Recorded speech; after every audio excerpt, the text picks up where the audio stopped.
still taking a lot of time. It's not that the samples are collected today, but your reports will be given after 3 days. Or maybe that if you know somebody, at the most after 24 hours.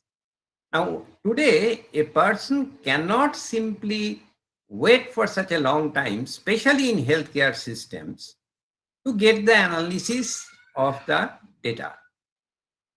Not only in healthcare, in industries, in transportation sector, in agriculture, you talk about any sector today, it all, it all uh, requires the analysis of data very fast.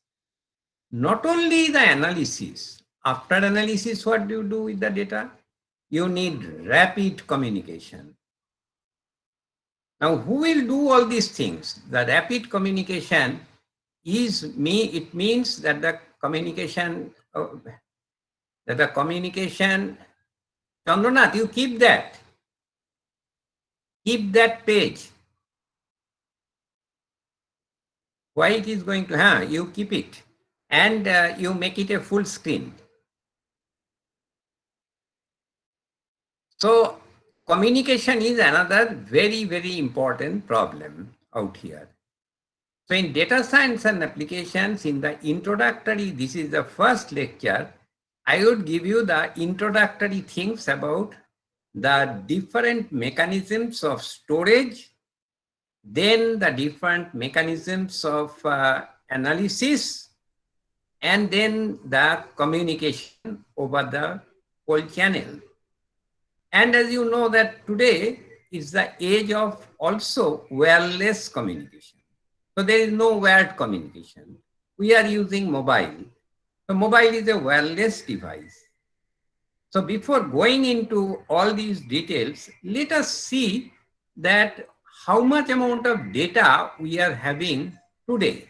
Today means it was at the beginning of this the second decade of 21st century, at 2020, the digital universe, and as you all know that, okay, the whole world has become digital, is estimated to consist of 40 to 44 zettabytes of data. And 1 zettabyte is equal to 10 to the power 21 bytes. And where from these data was generated? These were generated by social media sites, financial institutions, business. There are a lot of opportunities and there are a lot of requirements for people in this area. Medical facilities, including, the healthcare complete system, hospitals, and the entire healthcare system. This facility will now grow exponentially in the days to come. Shopping, everybody wants to do the shopping. So shopping platforms, including, even the automobile makers. Take a simple industry. It has got, it just generates huge amount of data. And tomorrow's automobiles, when you will be, for example, earning a lot, that time you will be purchasing, Tesla kind of automobiles. The automobile itself, when you are driving, it will keep on generating huge amount of data. And social media, you all know that, okay, in Facebook, in WhatsApp, how much amount of data you generate every day. So the number of bytes in the digital universe was 40 times more than the number of stars in the observable universe. All the stars, if you count, it was 40 times more. That's a huge number. And by 2025, these are all, these data this varies from one, source to another. There are various variations, but then approximately 460 exabytes would be created every 24 hours worldwide. 1 exabyte is equal to 10 to the power 18 bytes. There are, even more than possibly 4.6 billion people online today, always online. in 2019, Google processed 3.7 million queries. Facebook saw 1 million logins, and there would be estimated 75 billion. This is quite an exaggerated version of IoT devices in the whole world. It will not come by 2025. Let's now see so at the beginning of 2020 again, Google, next. Google handles a staggering 1.2 trillion searches every year.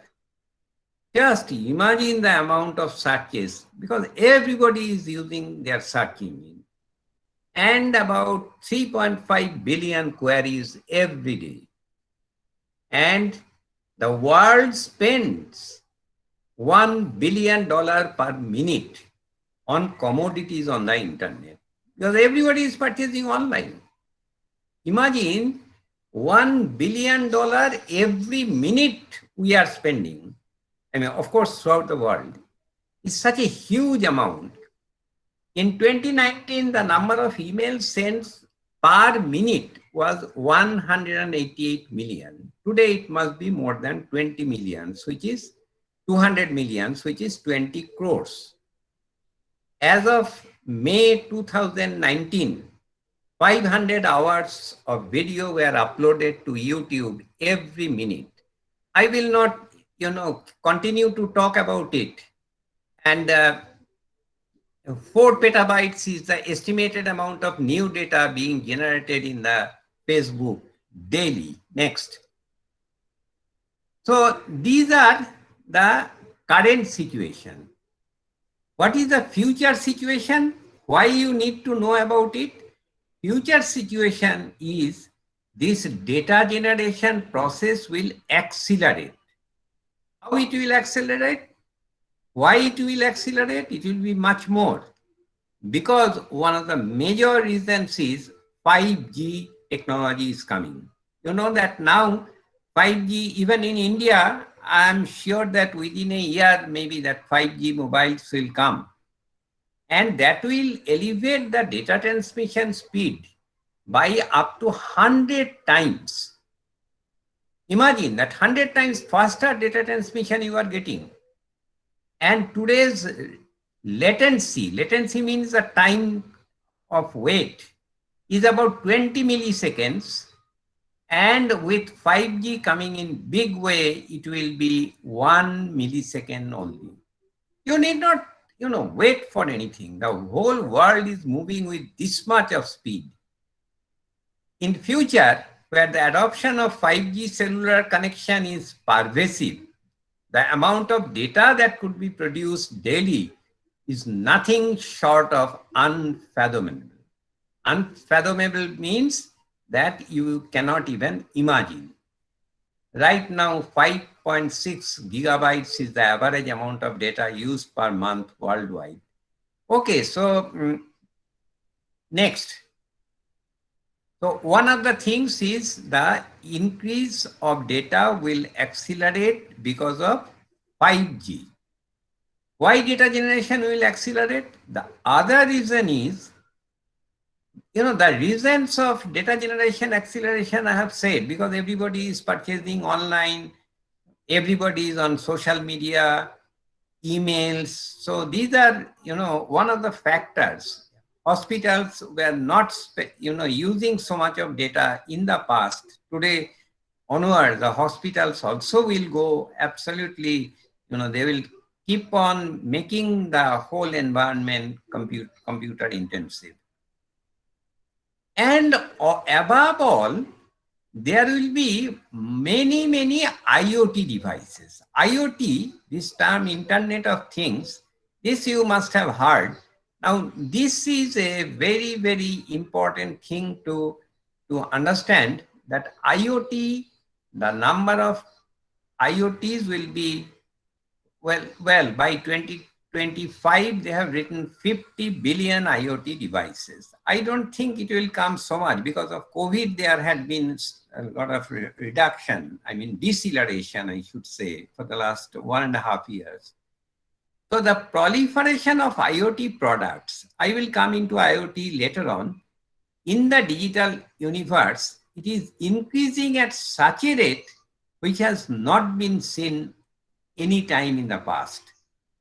So compared to the current data generated each day, more frequent conversations between pieces of connected hardware. IoTs are different kinds of sensors, so there will be more frequent conversations in the IoT. By 2030, 90% of people at least 6 years old in the whole planet will be online. So 90% of people becoming online is a big thing. With the aid of 5G networks and IoT devices, the worldwide internet penetration will continue to surge. Next. So this is, again, I'm talking about the whole issue of acceleration, why data generation acceleration. But this is, I mean, one of the estimates, they said that it will take about so many years to download all the internet data at the speed of 45 Mbps. Next. And job listing in data science, it is increasing every day because this is one of the important areas which will be of tremendous value in the years to come.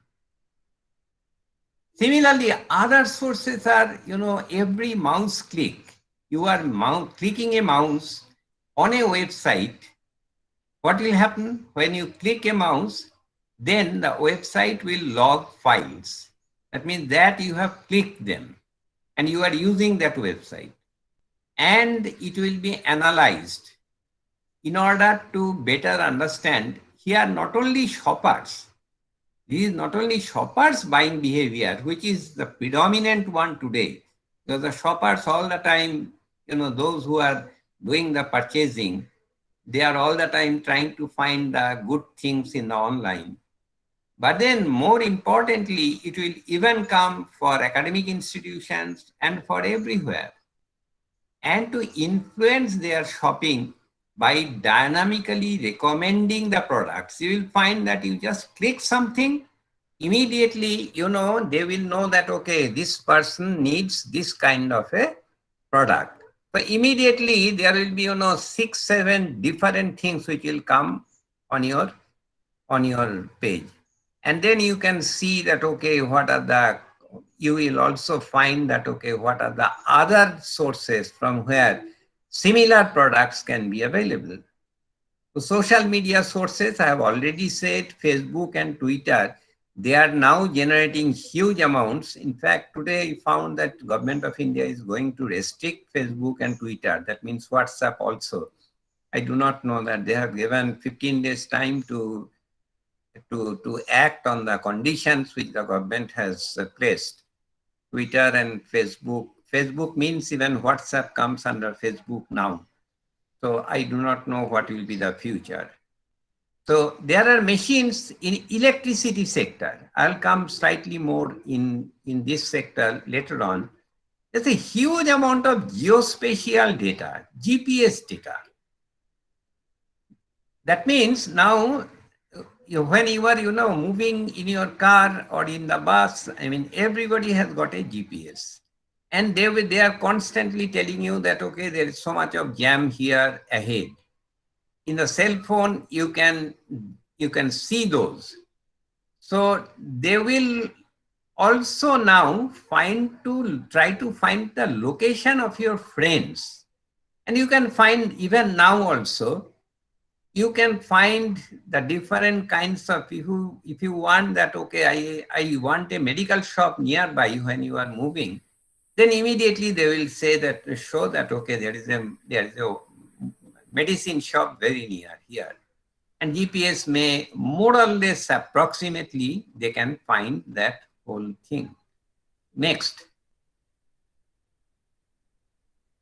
So the amount of data which is coming, it is so large and voluminous. But have you noticed one thing? It is not only large amount of data, but the nature of data is also very, very different. Number one is earlier in computer science, you might have studied, the structured data analysis, the database management system. Now, today's data, there are various kinds.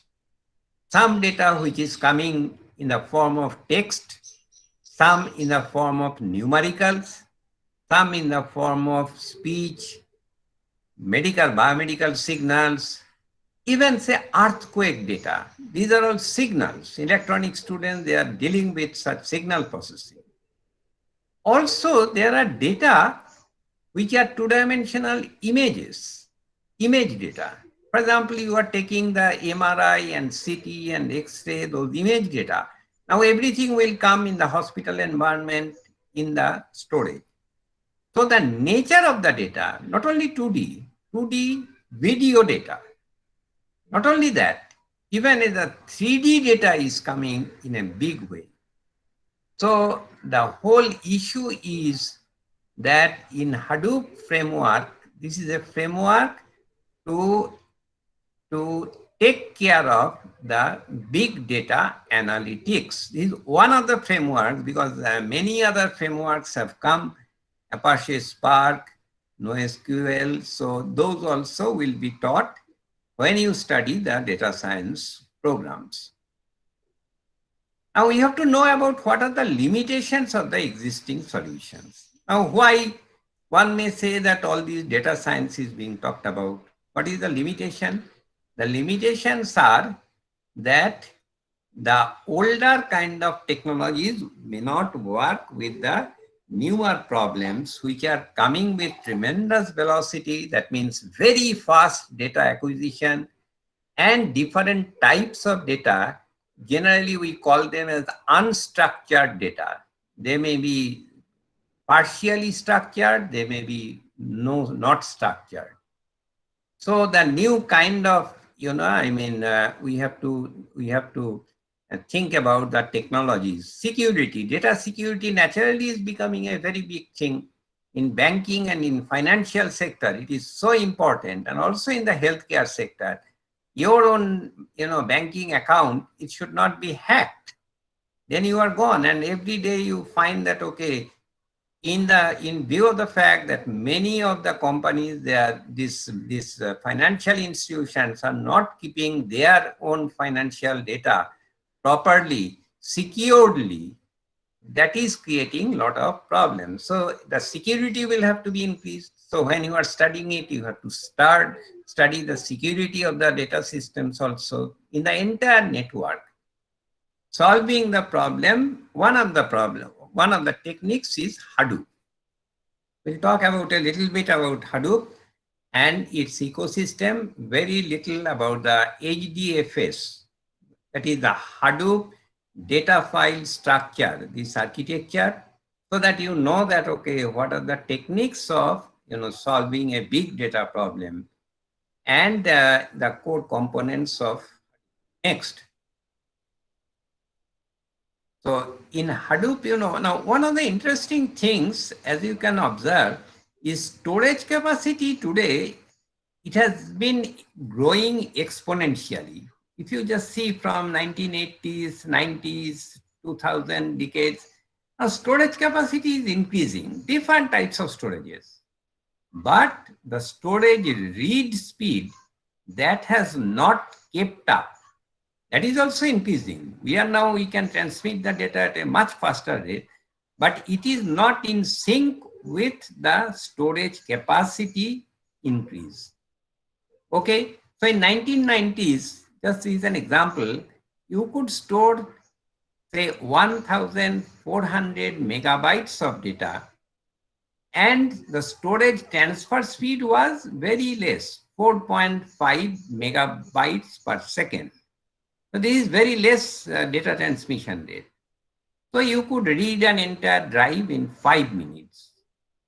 Now, today, in 2000, not today, in 2010, if you could have in the same price 1 terabyte of data and with a huge transfer speed, which is of 100 Mbps, you could read the entire drive in 3 hours.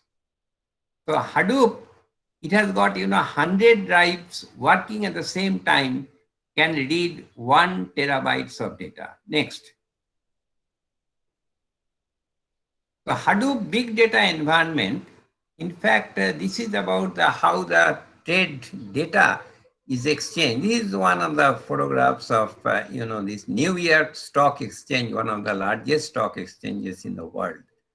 So how to perform the stock trading analytics to determine trends for optimal trades. Next. So as you can see that in the olden days, we had more of structured data.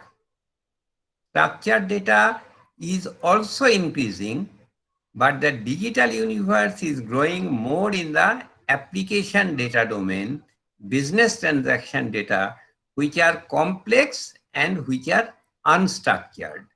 That means different. Unstructured means there will be different types of data in different formats, in different types they are coming. So naturally you have to take care of the how to analyze those data in the real time or near real time or as fast as possible. Next. So in fact, this Hadoop, it started as a project of Google. So in 2004, Google published a very interesting concept, two concepts.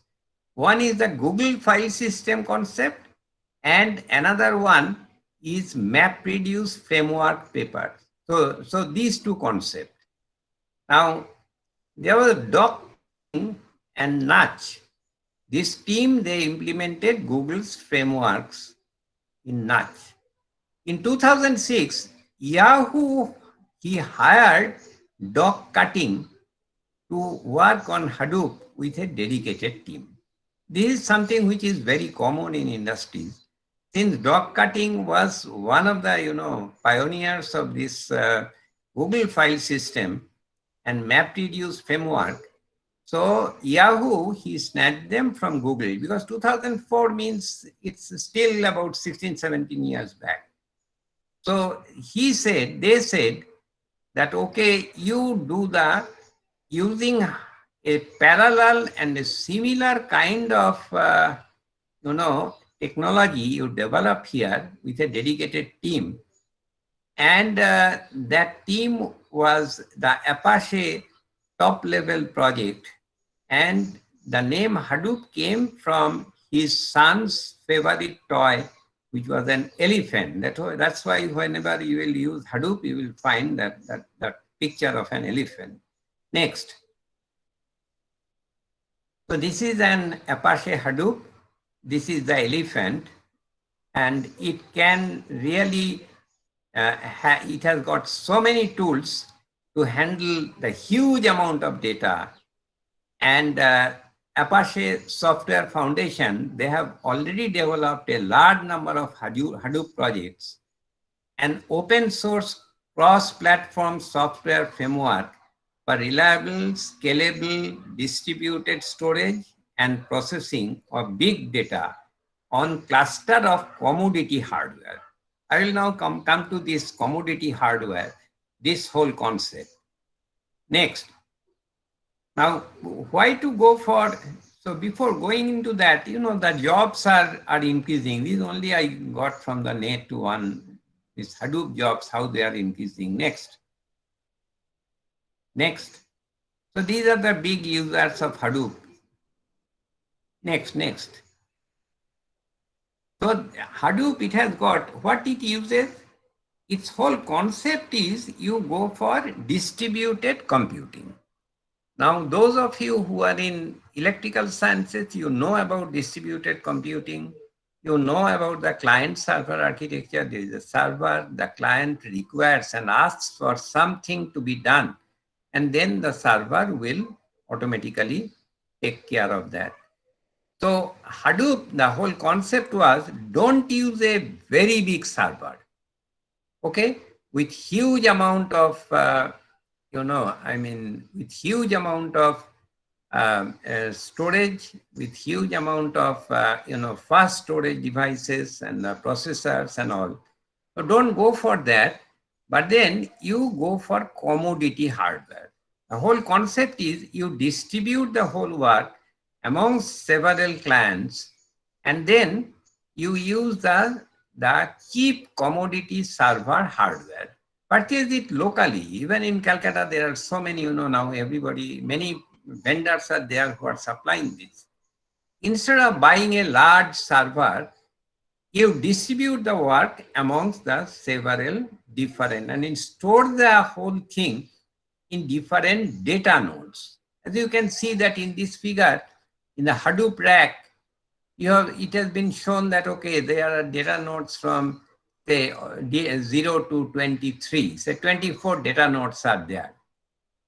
Okay, so these are all clients. So clients, they are really looking for the data. There are switches, and then the data will automatically be stored in the different data nodes. Next. So one of the things is scale out rather than scale up. And their major principle is you can bring the code to the data rather than data to the code. Those of you who are studying now, say microprocessors, you all know how do you process inside a microprocessor chip? You are transferring the data. Who will process? The CPU. So you are bringing the code to the data and you are doing the operations in the CPU. But you are not bringing the data to the code. Don't bring code to the data because that will be more cumbersome and involve more timing. But then you have to think about how to a strategy about how the data can be nearer to the code. The code to data paradigms applied by Hadoop cluster. And second thing is you break up the data and distribute it across the clusters. However, computation on a piece of data takes time on the same machine. Machines are not, these are all you have purchased from your local vendor where the particular piece of data resides. So your data and code, they should be the locality, co-locality of the two. And data can be, transferred to the code rather than the code is transferred to the data. So fault tolerance is very important thing. All the different file systems, they talk about the storage systems, they talk about fault tolerance, reliability and all. So this is the whole concept is in short, a distributed and concurrent computing. Next. So offline and online transactions, in fact, if your data set, if your records are small, then RDBMS, those of you who are already working with the DBMS, database management system, and for smaller records, RDBMS will work much better than Hadoop. Hadoop was not designed for real-time or low latency queries. So this is very important. If you want to do something in real time, it's still better to work with RDBMS rather than with Hadoop. I mean, real time means, you want the data immediately. There are other faster options which have already come and which we'll be talking later on when you will be studying this course anywhere in the country. Next. So this is the overall, the Hadoop ecosystem. There's the data management, data access, data processing, and data storage. So there are 4 such important elements in a Hadoop ecosystem. So I will not go much more in detail because time is a little bit restricted. But then later on, we'll be having such courses again in future and you can have a look at it. Next. So HDFS is very important. Nairagetta. Before that. So, so HDFS is very important. And as you can see that HDFS is based on Google file system, as I have talked about earlier. So here you can, you can directly communicate with HDFS directly through native clients. So using Java, C++, you can do it. Data streaming is very important, and most importantly, you can use in Hadoop cheap commodity hardware in the HDFS. This is Hadoop data file system, which is based on again GFS, which is Google file system. Next. So this is the overall architecture of HDFS. I will not go into the details of all these things because this you will be studying. I mean, how the data can be analyzed and can be managed. Huge, this big data. Next. So these are all, I mean, about the different kinds of nodes. Next, you go to the next one because Hadoop has got not only the storage, it has got also another very important software framework, which is known as MapReduce. So what does it do? It really uses and easily writing applications for processing vast amounts of data. So MapReduce framework consists of a single master job tracker and one slave job tracker per cluster node. So Hadoop is based on the cluster of such nodes, in general. Then, next. Okay, so MapReduce, you will be studying more in detail when you study this big data analytics. This is just an introductory course, but these two are the two major important concepts in Hadoop. Next. Next. So there is also a kind of yarn which is an interesting component of MapReduce. But next, so up to this we have talked about how the data can be distributed in different nodes and how Hadoop is one of the frameworks. Using that you can make use of the big data analytics. Now, how smart meter is an application in electrical systems, mainly the smart metering system.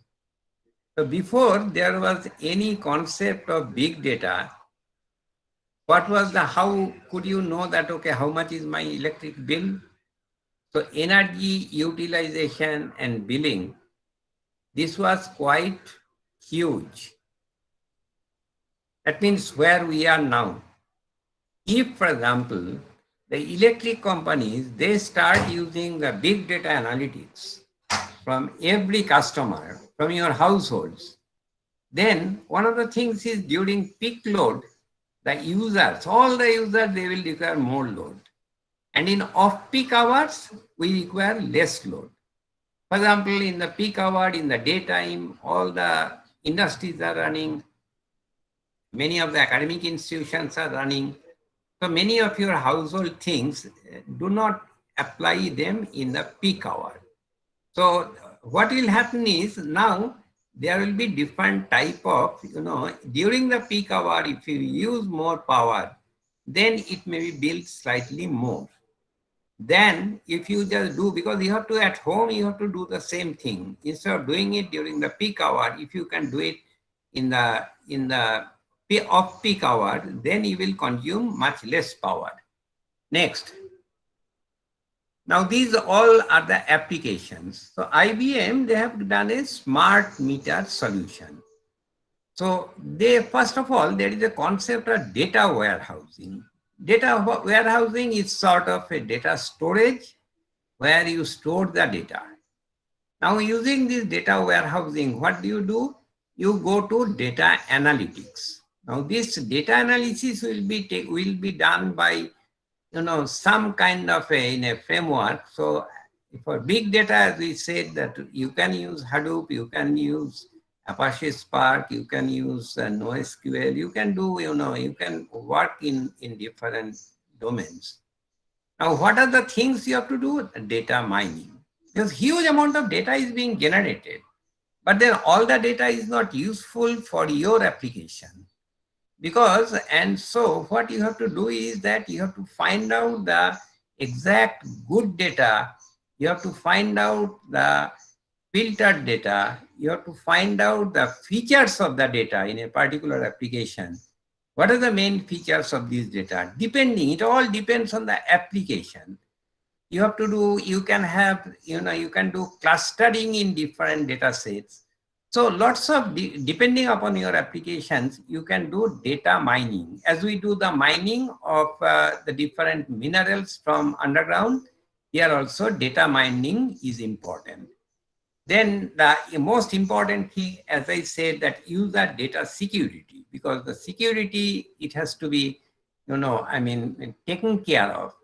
What the electrical company, for example, in the smart meter solution, what they do, the electrical company, they will be using, they will not only be monitoring the distribution system grid, they will optimize the energy trading.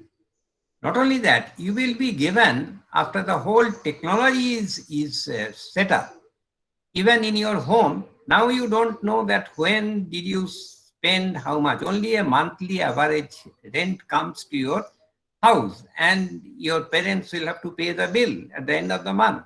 But I do not know that when and on which day, how much of energy was used, at what time, how much of energy was used. So all these informations were not there.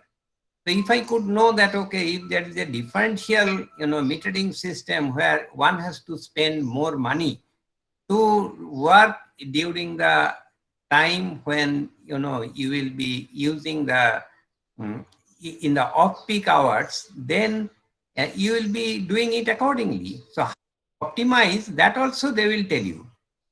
Every trading will be optimized. So, and most importantly, there's a concept of forecasting, not only here, but in many other applications, and scheduling loads. Next. So anyway, so storage of big data along with Hadoop, there is another thing which is Amazon's S3. Now the scalability is a very important thing, and they do scale, but in different ways. And HDF is, so whereas, HDF and S3 both are very good options, but then Amazon servers are mostly cloud-based. As you know that Amazon has got a huge presence in the cloud. And so S3 is cloud-based, but then HDFs that I just now talked about, they are scalable, but they scale in different ways. So you will know about how the storage of big data is done quite in detail, how the built-in security has been kept in the S3, which is, Amazon's this secured storage sources. Next. So again, on HDFS, Hadoop, MapReduce, you will be, you will have to study a lot. Next. So this is the overall, this MapReduce, because my timing is already, I have taken more time. So overall MapReduce, what does it do? This has been explained here with a simple poem that, how the mapping is done, shuffling is done, and reduction is done. You will be studying them in quite a big detail. Next. So Hadoop, again, Hadoop is a very big chapter. So distributed file system, how it is implemented. Next. So next, let us go to the IoT and cloud computing. So these two are again very important things. And as you know that today we have got the concepts of smart cities and smart villages. All the vehicles, they will be using the network sensors, because tomorrow, in electric vehicles, like say Tesla, they are coming up, they have already come up with the vehicles having large number of such sensors inside your vehicle, inside your car. Now they will be networked. So how does it help? It will help to monitor, because now you do not know. You do not know that what is the condition of your engine, how many years it will still go on. But then you can monitor the state of the vehicle in an electrical vehicle with the network sensors.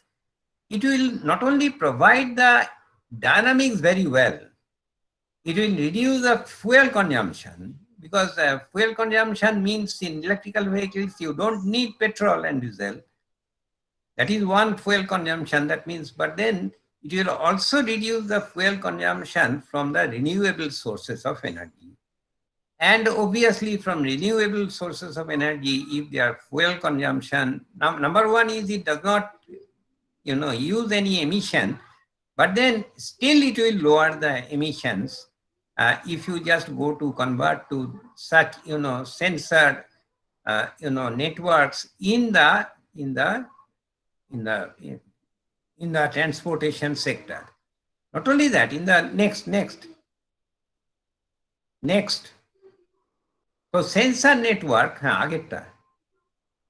sensor network. So this is a term which was being used quite, which is, today we talk about the IoT and we talk about cloud computing. And sensor network is the is the kind of studies on IoT.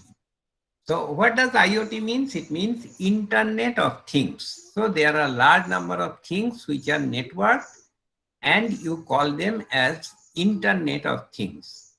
Now in your home system, you can have an IoT system, because each of the containing so many sensors. You can have a sensor to find out that how much amount of illumination is there in your home. You can find whether there is a gas leaking system in your kitchen. That will be a kitchen, gas sensor. You will require, the sensors like your how much amount of temperature, humidity inside your home, how much you want. And it is not only, so suppose if you want to control the environment inside your home, it's not very difficult to use a sensor network or IoT, Internet of Things. Nowadays, everything is done through internet. So the system will act strictly as a data gathering system for a set of sensors.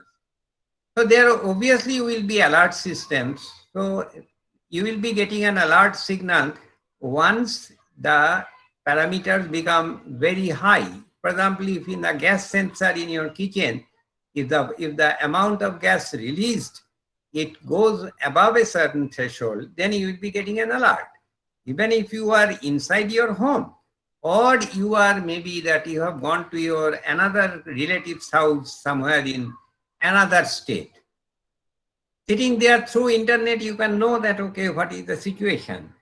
And then if there is an alert system, then immediately there should be a provision that you can take the necessary action so that the controller can do requisite things for putting out the gas.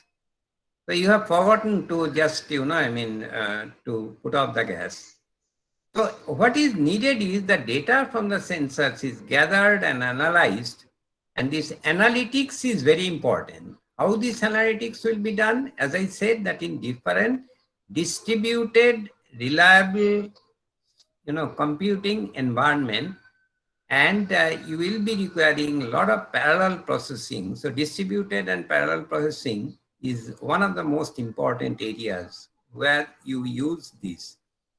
So there are reactive systems. That means they will not only just analyze the sensor data, they will cause the actuators to be triggered. Because I want that I have forgotten to close, to switch off my fan and my TV, everything. So I have gone to another place. So from there through net, you can do it immediately. So you can control the whole thing. And that is coming in such a big way. That's why IoT will be in you talk about any domain of human existence, I think there will be IoT in the coming days. Cloud computing next. Cloud computing is another, very important concept where রাখো এখানে, where you just don't send it to as you know that we have already talked about today, not you, suppose the enterprises, our institute, for example, we had purchased a big server, okay, and that server takes care of our own computations. So what you think, you may think that, okay, this is a very safe and secured kind of communication. My data will not be lost and it will be here. So there is a security concept, and then this is my own, infrastructure. But the bad part of it is that you have to spend that money for the infrastructure. You have to do the maintenance. After every 2 years or 1 year, you will find that your server is not working, this is not working, that is not working. So it is not only just the storage, it is the processing, the analysis, analytics, everything today is done by cloud. Cloud means it's not exactly in the cloud as in the literary sense we think, but then you do not know where and in which server your data is kept. This is done by the big companies like Amazon, Microsoft, Google. They have got their own cloud computing environments. So they will keep their data, our data, you just have, and then you will be paying only that much, whichever you have used. If you have used, say, this amount of time, then accordingly you will be paid, you will have to pay that amount of money. So it's like, today we use only, say, this much amount of electricity we have consumed, so we pay only the billing, the metering of that much amount. So what happens is, in cloud environment, this kind of problems are there. Such kinds of problems, this has been really taken care of.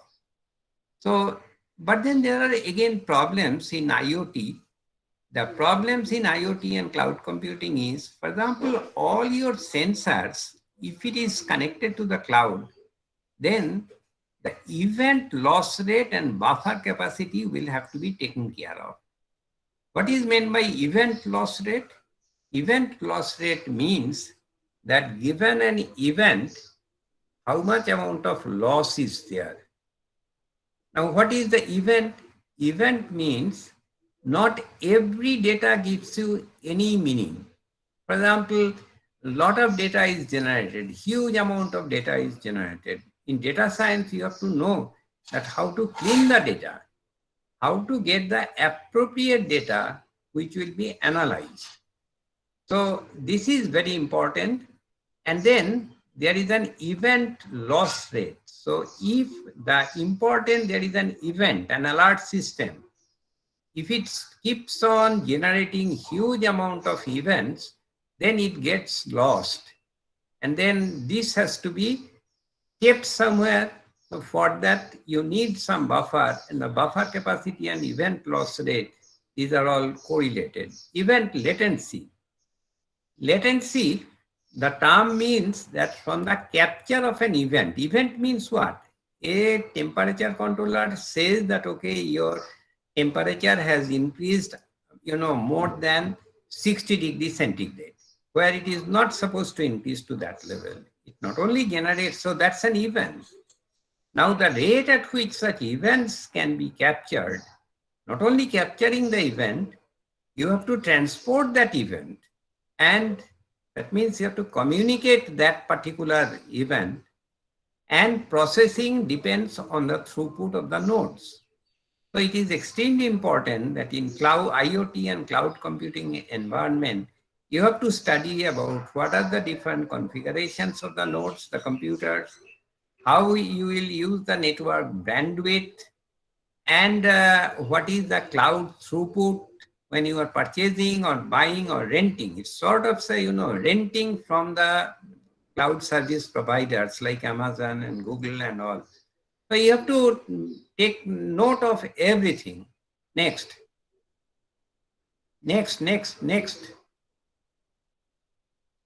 So they are much less secured IoT systems than typical, say, right now you are using your Linux or Macs, OS systems.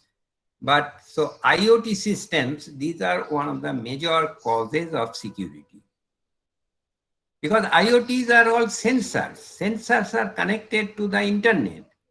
Naturally, this will be because of several reasons. There may be security issues with the IoT, with the Internet of Things. The insecure IoT nodes, they may create problems for the security of the entire IoT system. This is very important. So even one node can create, or few nodes can create a huge problem. So nodes are usually, they are made for to continue for maybe that 2, 3, 4 years. And there is a large number of such installed bases of nodes, that is the insecure devices. This really creates a security problem. So IoT is not only very good, but then you have to know that how to make the entire IoT system more secure. So insecure IoT nodes are ideally suited to denial of service attacks because so many of nodes are creating, generating the data. It's not one or two or tens or hundreds, it's thousands. So interestingly then, you have to take care of that denial of service attack, which is a very important form of attack in understanding the security of the entire system. Next. So this is and so let's take that we have got some plans. These are all devices connected and they are, getting the sense data from the plant. Okay, they are the sensors which are getting the data from the plant. So there is a hub, concept of hub. Hubs will do some kind of processing. Hubs can directly send the data because these are all sort of intermediate processors which can directly send the data to the cloud server. Or there is another concept which is a fog processor. Fog processors are slightly, having better, this characteristics and parameters than the hub nodes. So they can be processed in fog processor only.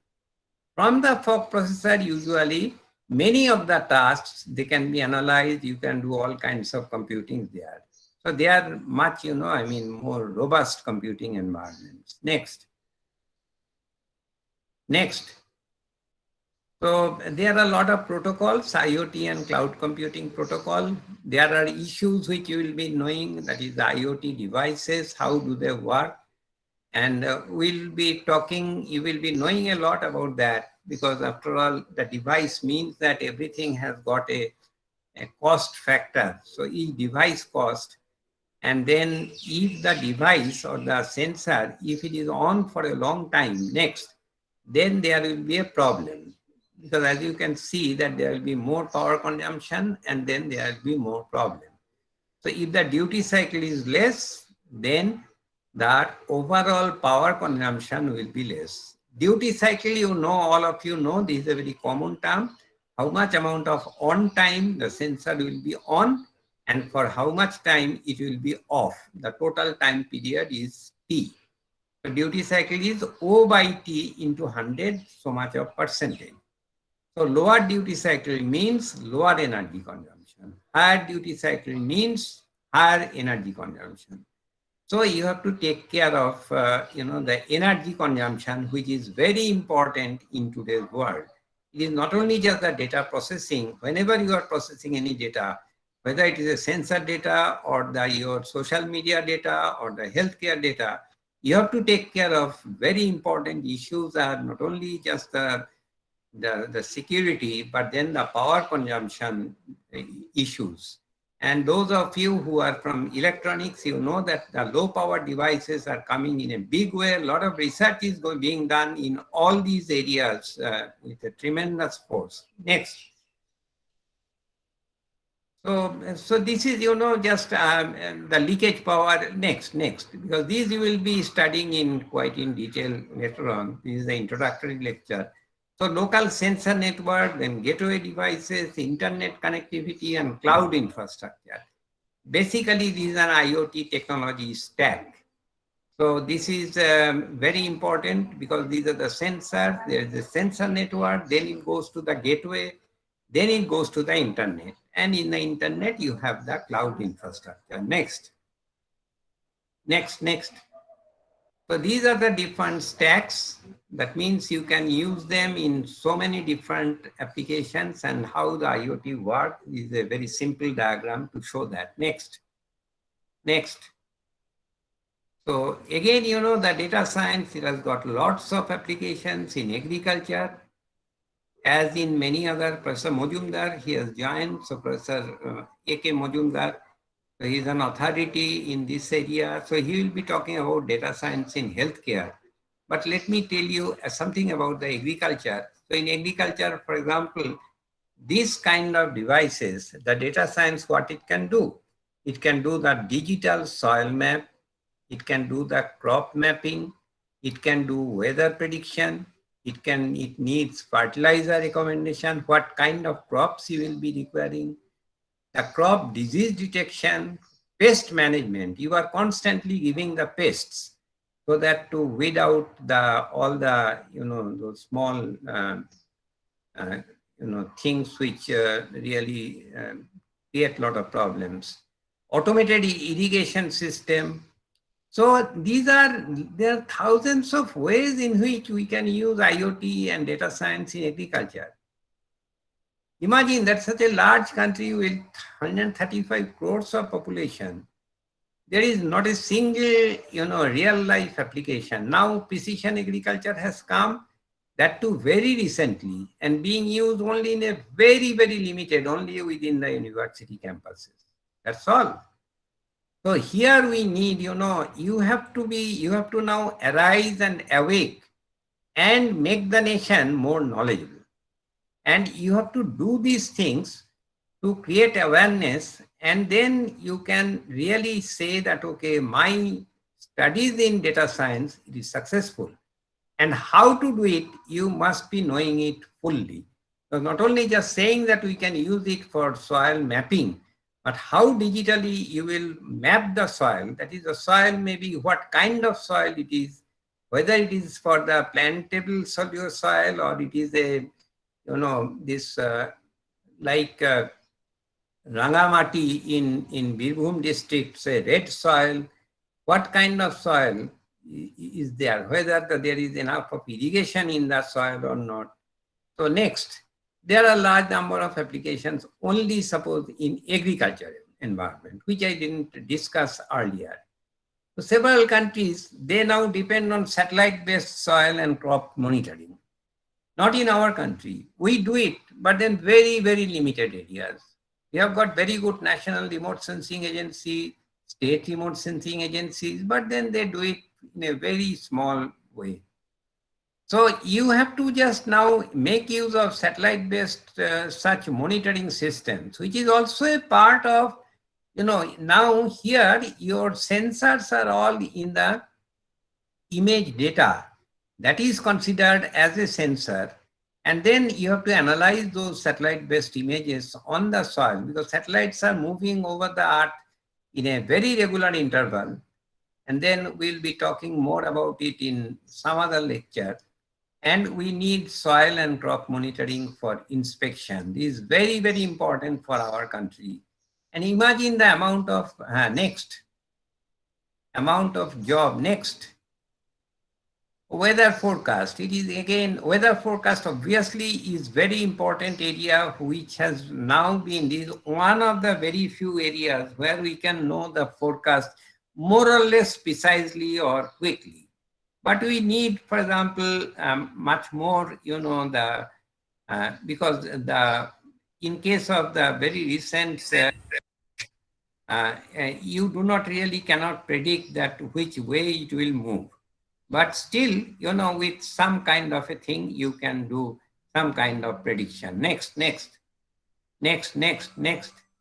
So fertilizers you can recommend, pest management you can recommend, you can next. Disease detection you can recommend, irrigation system you can automate, next. So in farming you have got, in healthcare, Professor Majumdar will be talking about the different applications next. And I think that, no, not here. So I conclude here because I have taken a lot of time. Professor Majumdar is waiting. And so if you have got any query, any question, please feel absolutely free to write to us. And then Professor Chandranath Adok will give the respective professors' email addresses to you, and you can write any questions. We can discuss even amongst ourselves on the answers. Okay, so that's very good, and all the best to all of you. Thank you very much. Thank you, sir. So our next speaker Yeah, is I think that. Yeah, I have taken. Yeah, okay. no, it's okay, sir. So our next speaker is Professor Arun Kumar Majumdar. So his talk title is AI in Healthcare. Sir, please unmute yourself, Arun sir. Please unmute. Huh.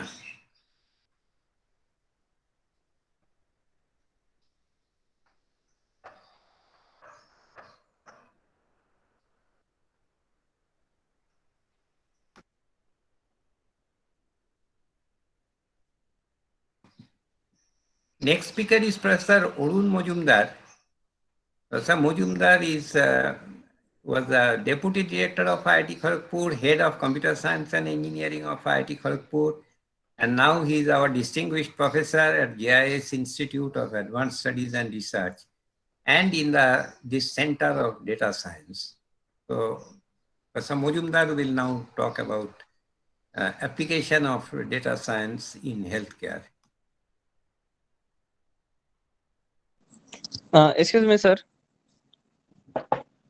Yeah. Sir, please, will it be possible that you can share this PPT which Ajoy sir just now was presenting? That would be Actually, much more this helpful. session is recorded, so we will share the video. Okay, sir. Okay. Okay. Thank you, sir. And sir, if possible, the PPT would also be very much helpful because every time it won't be possible to just go through the video. PPT would be just be at a glance we can view the contents. Yeah, we need to talk to the speaker. Okay, sir. Okay. And Thank you, sir. Professor Majumdar, would you please unmute yourself?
Hello. Yes, sir, you are audible.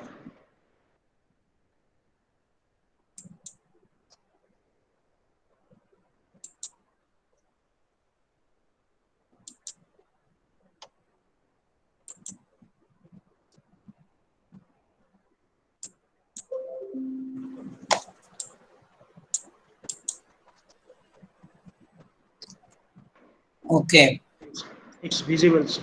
Thank you. it's visible. Yes, sir. Yes, Uh, sir.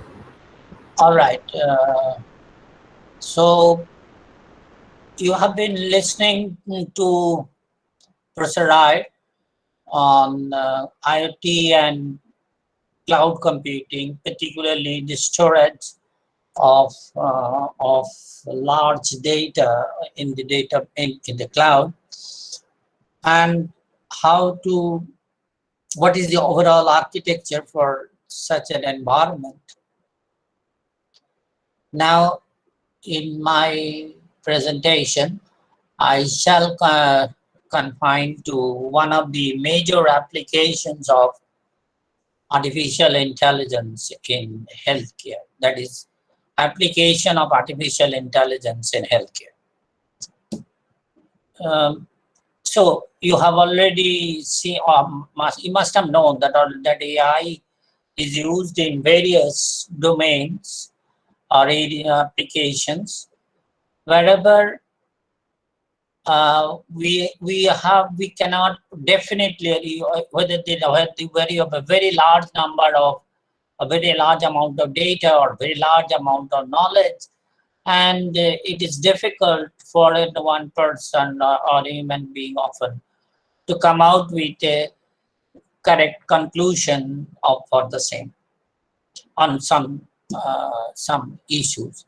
Healthcare is one of the major area of it here. Here we have the enormous large number of diseases, their symptoms, their treatments, and tests that are undertaken.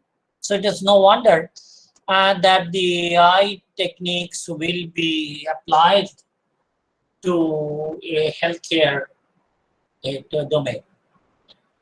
And there are many applications of healthcare, but we will, I'll first of all briefly go into some historical aspects and then see how it can be applied to some specific cases. If you go historically, artificial intelligence first of all, in medicine has a long, it's quite old. In fact, it was in early 60s that in Stanford, they worked on called the Mycene system, which was used primarily for medical diagnosis and therapy recommendation. This is so therefore what the idea was that given a set of symptoms and the tests that have been conducted, can we say what is the disease in question? Can we diagnose the disease? Machine can do it, and also recommend the best possible treatment. This was applied to, in fact, the Stanford group who came out with this system, which is called Mycene, will come back slowly. It was applied for meningitis type of kind of diseases, which you perhaps heard is a very critical disease in the sense that it affects the brain, and therefore it is necessary to correctly identify the disease and recommend proper treatments. So there are other applications, other areas of medicine where this can be also done. And this is a system which is called the term, the artificial intelligence in medicine is often called AIM, AIM. And so they had basically the AIM will use machine learning to use and create knowledge base. So the question is that you have a large number of tests or symptoms, And we know from the medical book that if there is a high temperature and you have a blockage of, you have the headache and you have cough, then there is a chance of, as in today's world, called COVID. So this is basically a knowledge which we know from medical books or medical journals.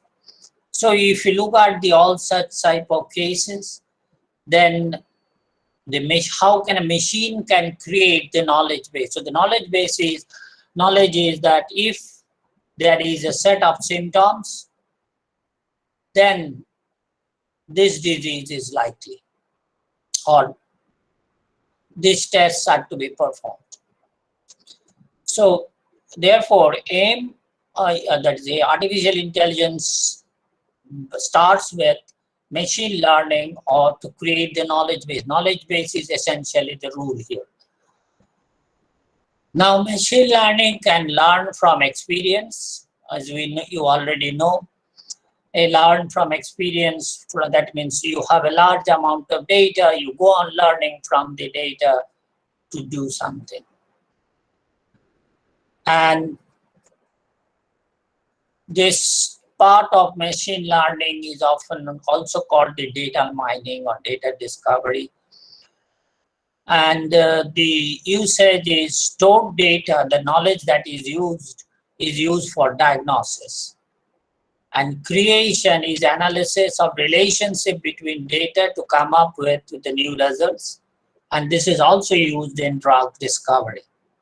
So present day, one of the applications of the machine learning is on the prediction of the how COVID will spread in next few days or few months with the current scenario, that is how many people have been affected, what are their symptoms are, and how over time the disease or the virus spread in different regions. So there is already one system that is being developed here in India itself. Is called Sutra model of IIT Kanpur. Now, there may be, your prediction may be wrong, which can be very, very often may not be, you will be criticized for it, but this is applied even today. Now, mycene, as I said, that it was, although it was created in 1970s in the medicine,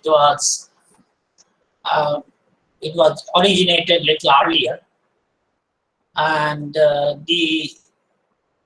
it was developed at IIT Kanpur, at Stanford University, and here the doctors chose to correct antibiotics for patients with severe infections.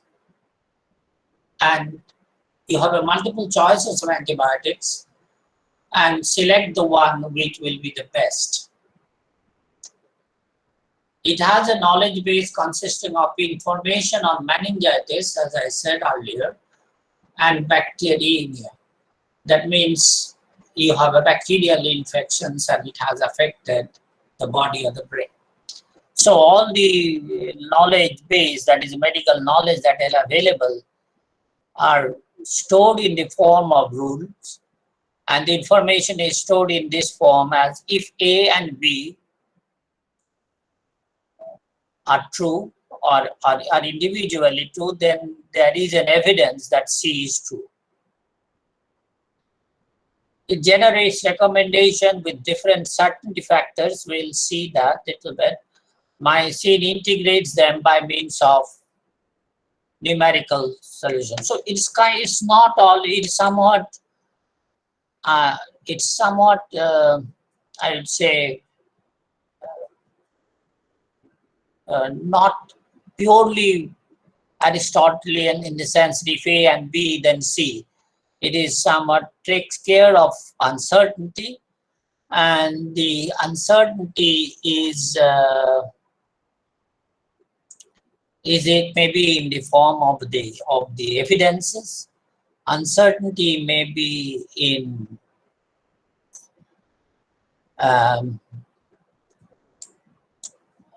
maybe in, say, for instance, you can say that there is a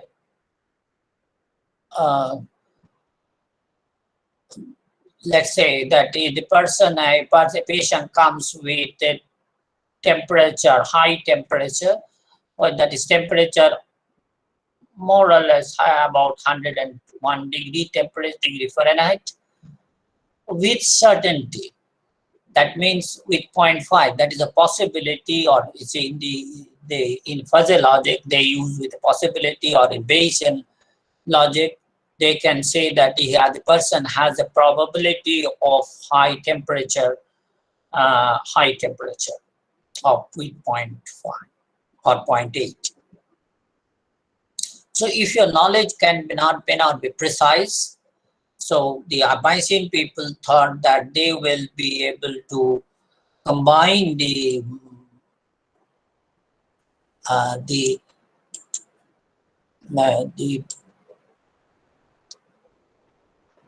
evidences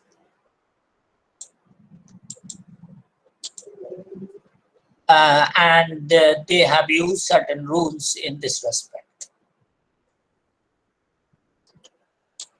Now, Bayesian goals are the diagnosis is used for diagnosis of infectious diseases. Certainty on information requires identified information that infection that requires therapy, that out of all possible diseases, which the diagnosis or which disease will require the therapy. What is the identity of the organism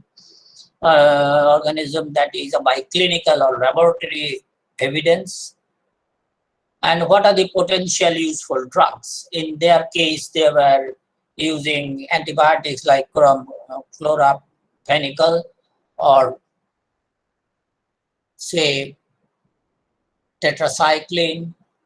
So these are, and the numbers in the bracket indicate that this is the certainty. So you said that it is the possibility that you should, the recommendation has high certainty that this chloramphenicol must be used with a certainty of 0.95. And also it will be the best. So among them, probably in this case, first two will be the best possible choices. So probably the machine will recommend chloramphenicol if the certainty of the evidences are that it is pointing to meningitis. Now, typical machine workflow is something like this, that the patient comes to the doctor recommends, that is a physician or user, he consults the machine for consultation, and then machine consultation program, and this is the rule base that I was just mentioning. This is the static rule knowledge base from the medical books, and the machine then therefore generates. So, and this is the patient's dynamic data, means that over the current patient, what are his temperature or blood pressure or other symptoms are. And from there, the consultation program will generate an explanation that these are the possible outcomes. And then it comes to the infectious disease experts. So the medical experts are also consulted to come out with for during the creation of the knowledge base.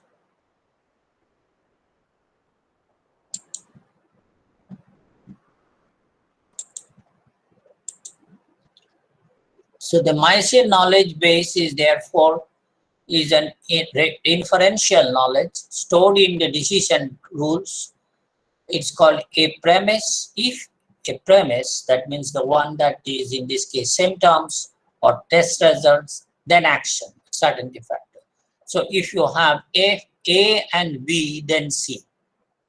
The CF represent the referential. So therefore now what they do allow you to even associate a certainty with individual events. And like say if A is 0.8 and B is 0.6, then A and B will be, the certainty of A and B will be 0.8 plus 0.6 minus the products. So that way they develop a methodology or computational process by which the certainty factor of the result will be computed.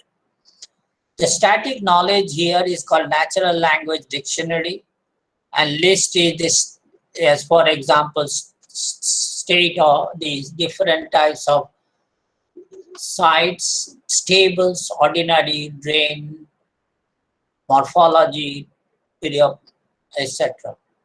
The dynamic knowledge base is context-free, that is patient-specific, hierarchical structure, that is patient, cultures, organisms.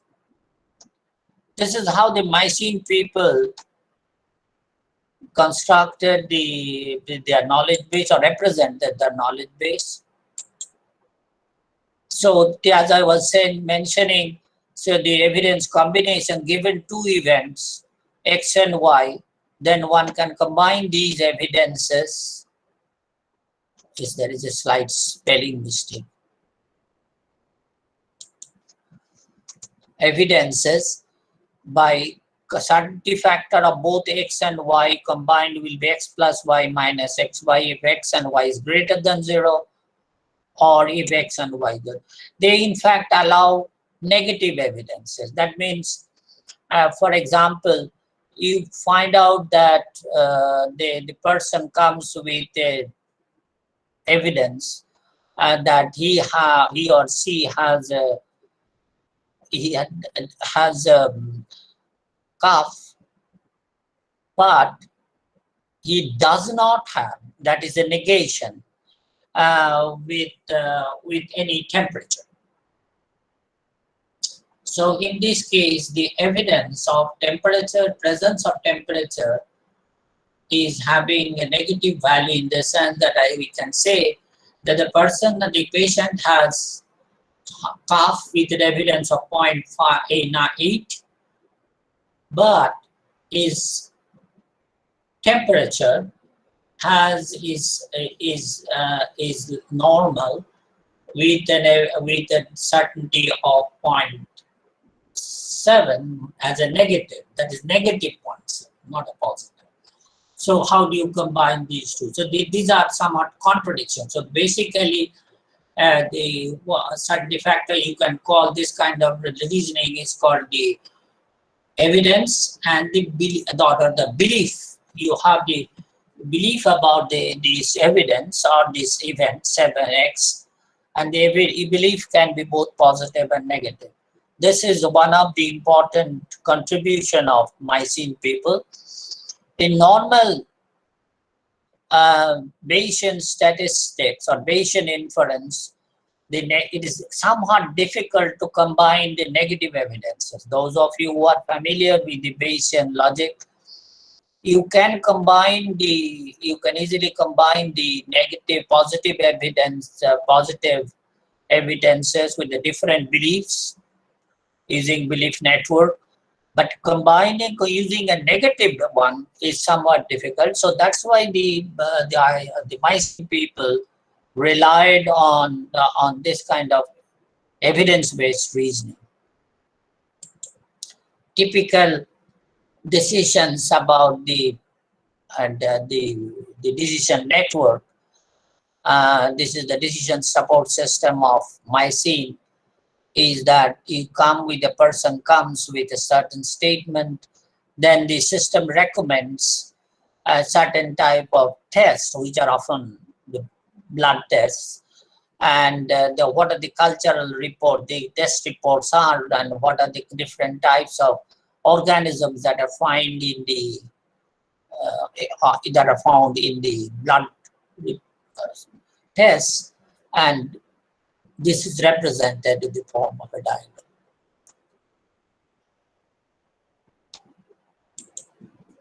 Now, specification of a therapy selection, even given a diagnosis, one of the major problem in any medical diagnosis system will be that you identify the therapy or what sort of drugs to be used. And there are different goals. These that maximize the drug certainty or sensitivity. The more drug which is most sensitive in this case, those of you who have a little bit of medical knowledge, that you know that you can do a culture, either urine culture or a blood test, to find out what are the drugs in which the person will be sensitive to, and which will have the drug, maximize the drug efficacy in this case. You can continue with the prior therapy. You can, one of the target may be that instead of combining giving too many drugs, minimize the number of drugs. And so there are different goals that are to be satisfied during treatments. So how to choose the best therapy? The system, it subject all the therapies to the following 3 tests, that is average test, coverage test, classes of selected drug in a therapy, and contraindication. So basically, when you give a drug to a patient, or the doctor gives a drug to a patient, he or she, particularly antibiotic, it tries to cover as many kinds of diseases that are the infections that it can treat, deal with, and what are the type of drugs. Now, if the person is allergic to certain drugs, then that is called contraindication. So you select the one to be among the drugs, which one which doesn't have a contraindication. So this is a typical way the Mycene people, say back in 70s, do it or did it. And this, in fact, this research has a profound effect on the applications of AI in medicine. So therefore, if you look at the carefully, what is the knowledge discovered in medical world when and Professor Roy has just now concluded, is that we need to have a different steps before we can come out with a system like Mycene. That is, we have to deal with raw data, which may be very large, it may be kept in the cloud, or it can be kept in a data warehouse. And from the data warehouse, one of the techniques which you can learn in your database courses is identify the data. You can have lots of different kinds of data. Find out the target data sets, that is what is called data cleaning, because you can have many mix of data, and some of them may become obsolete with time. So select, that is what we call data cleaning. That target data that you got from after cleaning, transform the data to a form so that which can be used for identification of the patterns and the rules. The rules we have just said, the same effects, then Y with certainty.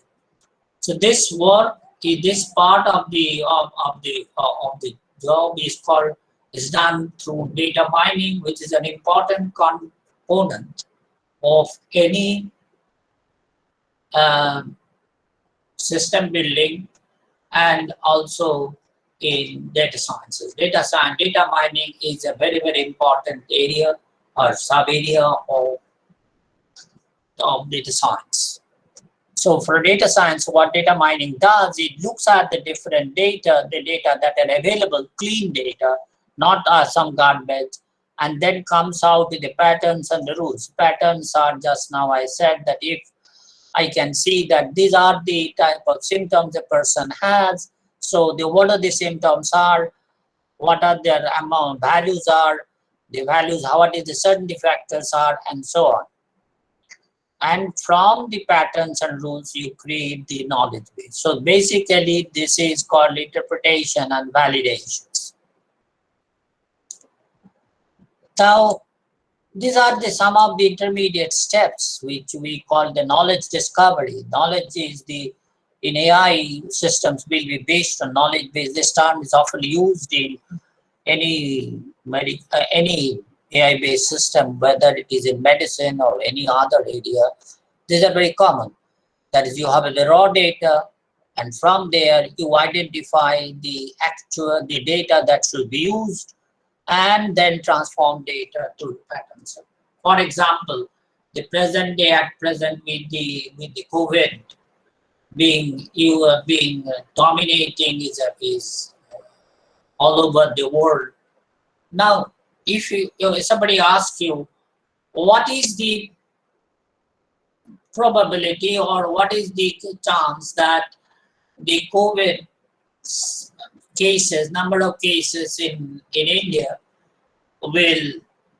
has picked, and will be coming down, say, by June 30th. Now, that has been worldwide, this kind of research, that is the COVID prediction systems are used. You have probably seen in your news media every day that they said that we had so many cases, active cases, so many the persons who have been recently infected in the last 24 hours. And then they show you in terms of graph how the whole pattern is evolving. They use a term called, probably you have seen in the TV also, called the R factor or the replication. But what is the current replication factor? Meaning, a replication is that what extent one person, how many persons, if one patient or person who is an asymptotic, who is not showing the full-blown COVID symptoms, can infect. That is, a person is a carrier, how many persons he can infect. And if it is more than one, you know that the virus will spread. So that means a person, say if it is 2, then one person will infect 2 persons. And within per day, or when he comes into contact, and therefore the number of persons he comes into contact, the more persons will be infected, and there will be an exponential growth. And that's exactly what has happened when a large crowd gathers. And therefore, one of the ways of treating COVID spread is by mask. That is where you cannot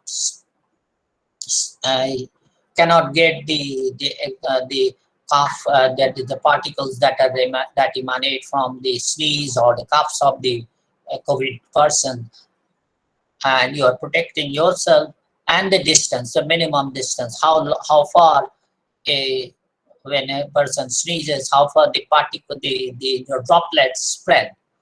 So larger the distance, likelihood of the spread is less. So therefore, if you have a very large crowded area, the chances of COVID spread is more. This is exactly what has happened in recent months, when during the election campaign, thousands of people were coming into close contact, or in Kumbh Mela, we had seen that millions of people were going for a dip, and there was an immediate spread, exponential growth of the disease, and which led to ultimately many deaths and so untold horror stories in India.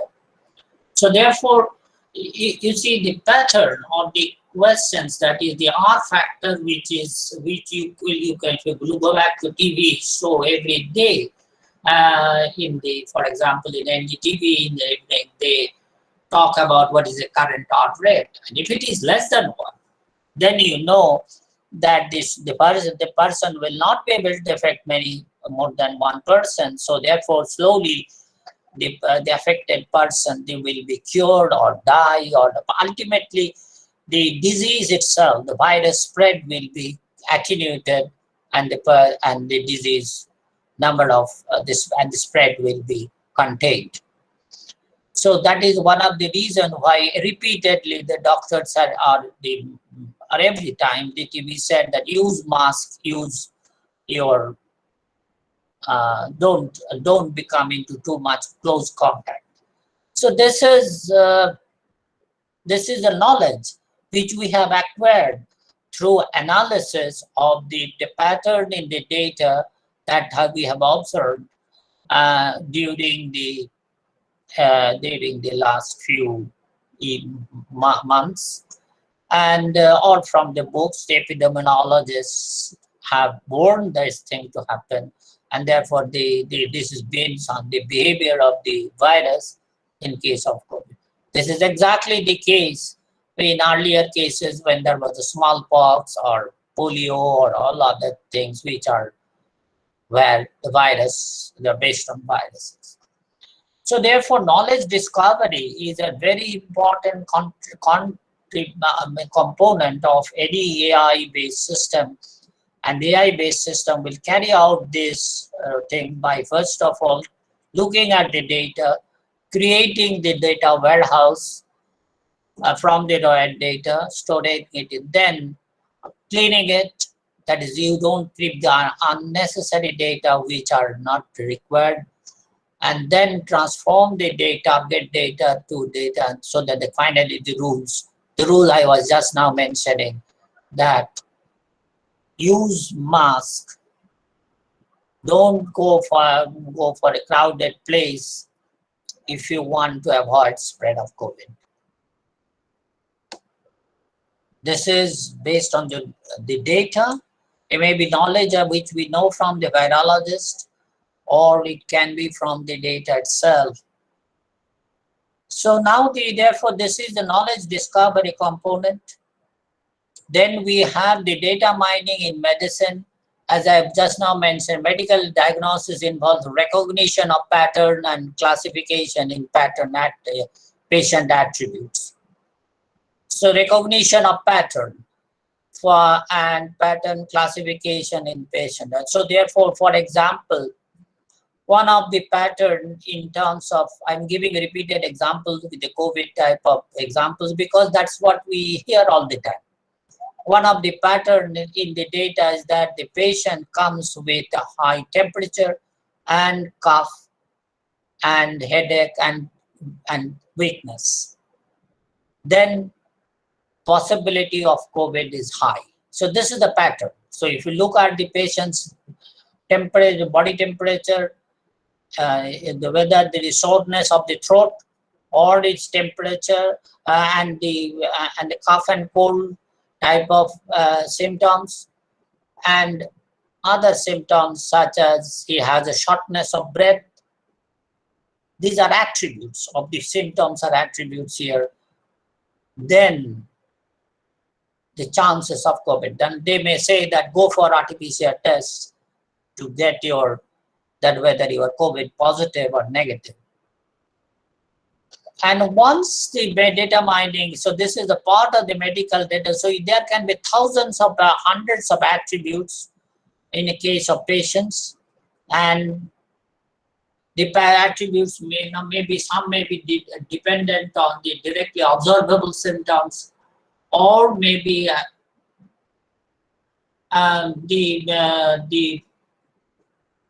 on test results. For example, in case of a COVID, we know that you have to perform the RT-PCR test to find out whether the person is COVID positive or negative. So that's, and therapy, select the possible available treatment methods based on effectiveness and suitable to patient.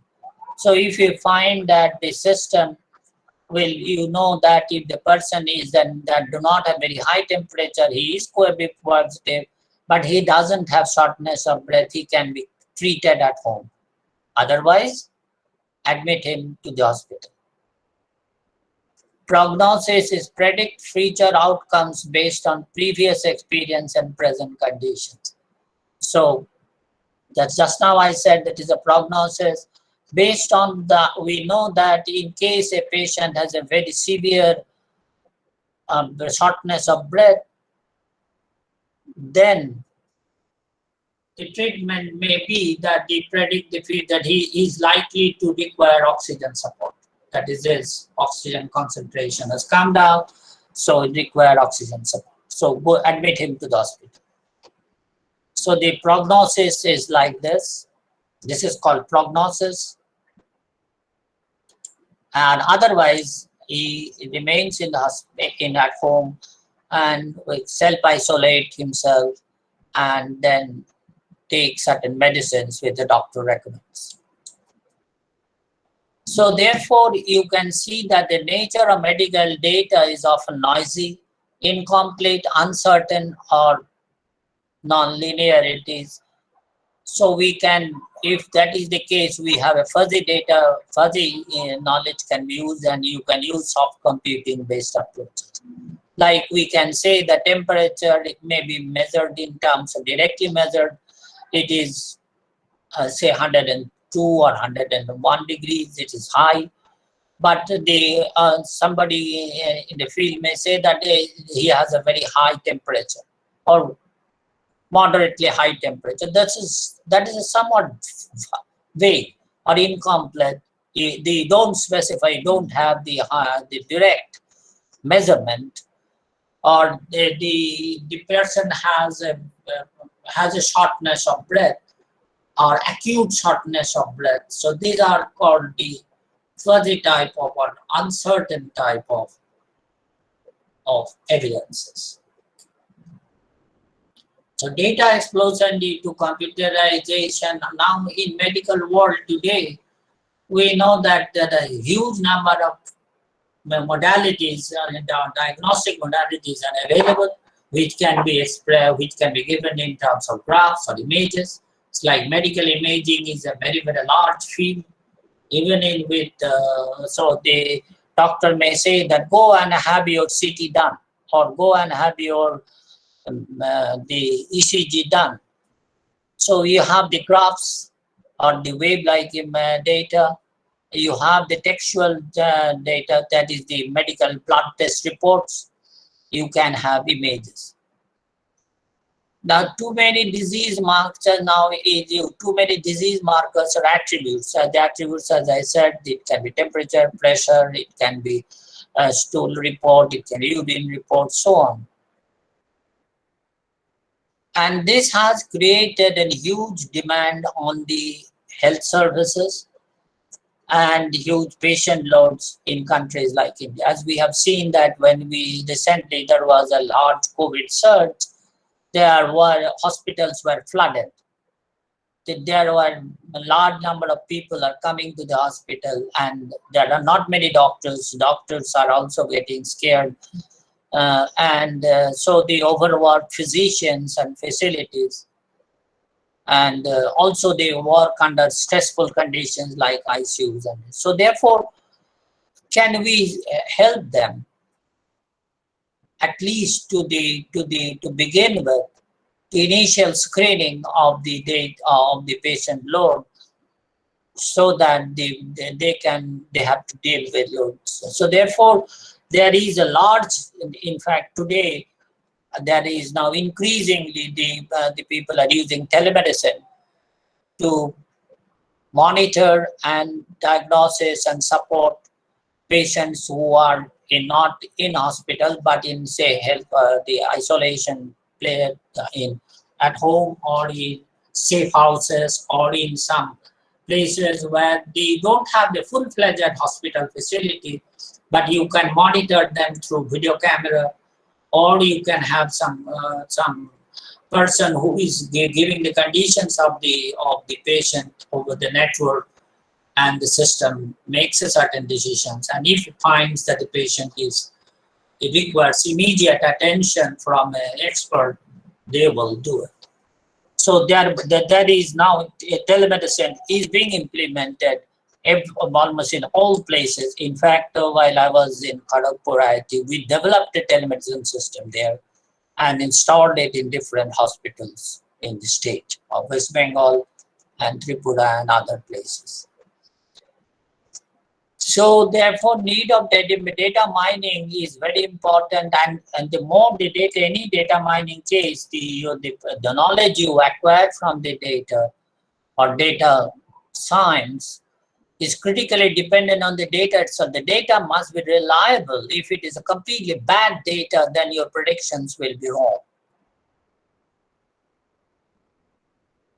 Then, so the category of data mining task in general consists of it can be predictive or it can be descriptive. That is, you can cluster the descriptive data is often used in terms of clustering technique. That is one of the technique in data sciences. That is, cluster the similar kinds of data in one category. Or summarization, you summarize the data.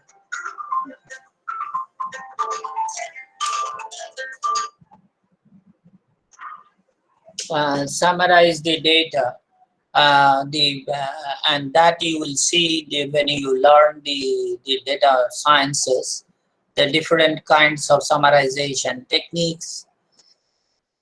And then we have the different types of rules, association rules, or sequence discovery. And predictive, you can classification of the data, that is this class of data pertains to COVID cases. It can class of data pertains to, say, let us say typhoid or the bacterial infections.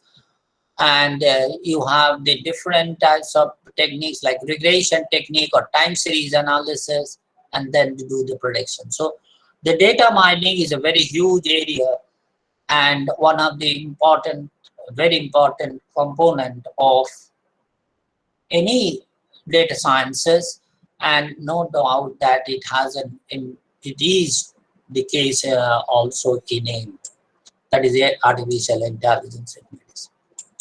So therefore, if you look at the aim as a medical artificial intelligence in medicine, the medical applications may involve screening. That is, screening means you have a large number of places, and you know that some of the cases are definitely not to be treated as the COVID cases. Not in this environment, they don't require immediate attention. And then, so therefore, first of all, filtering out some cases which are not of immediate importance.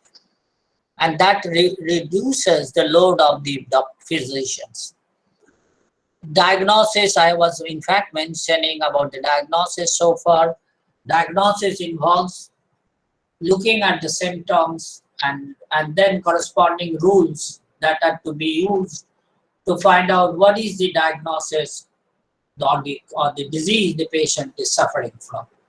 He may be suffering from tuberculosis or typhoid or any other kinds of diseases.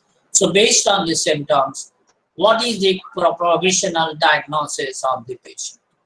Therapy also we talked about it, but all of you will know the doctors support the device that the therapy, which may involve the medicine, it may be foods, type of rest, whether the person requires oxygen support or not, or ICU treatment, so on.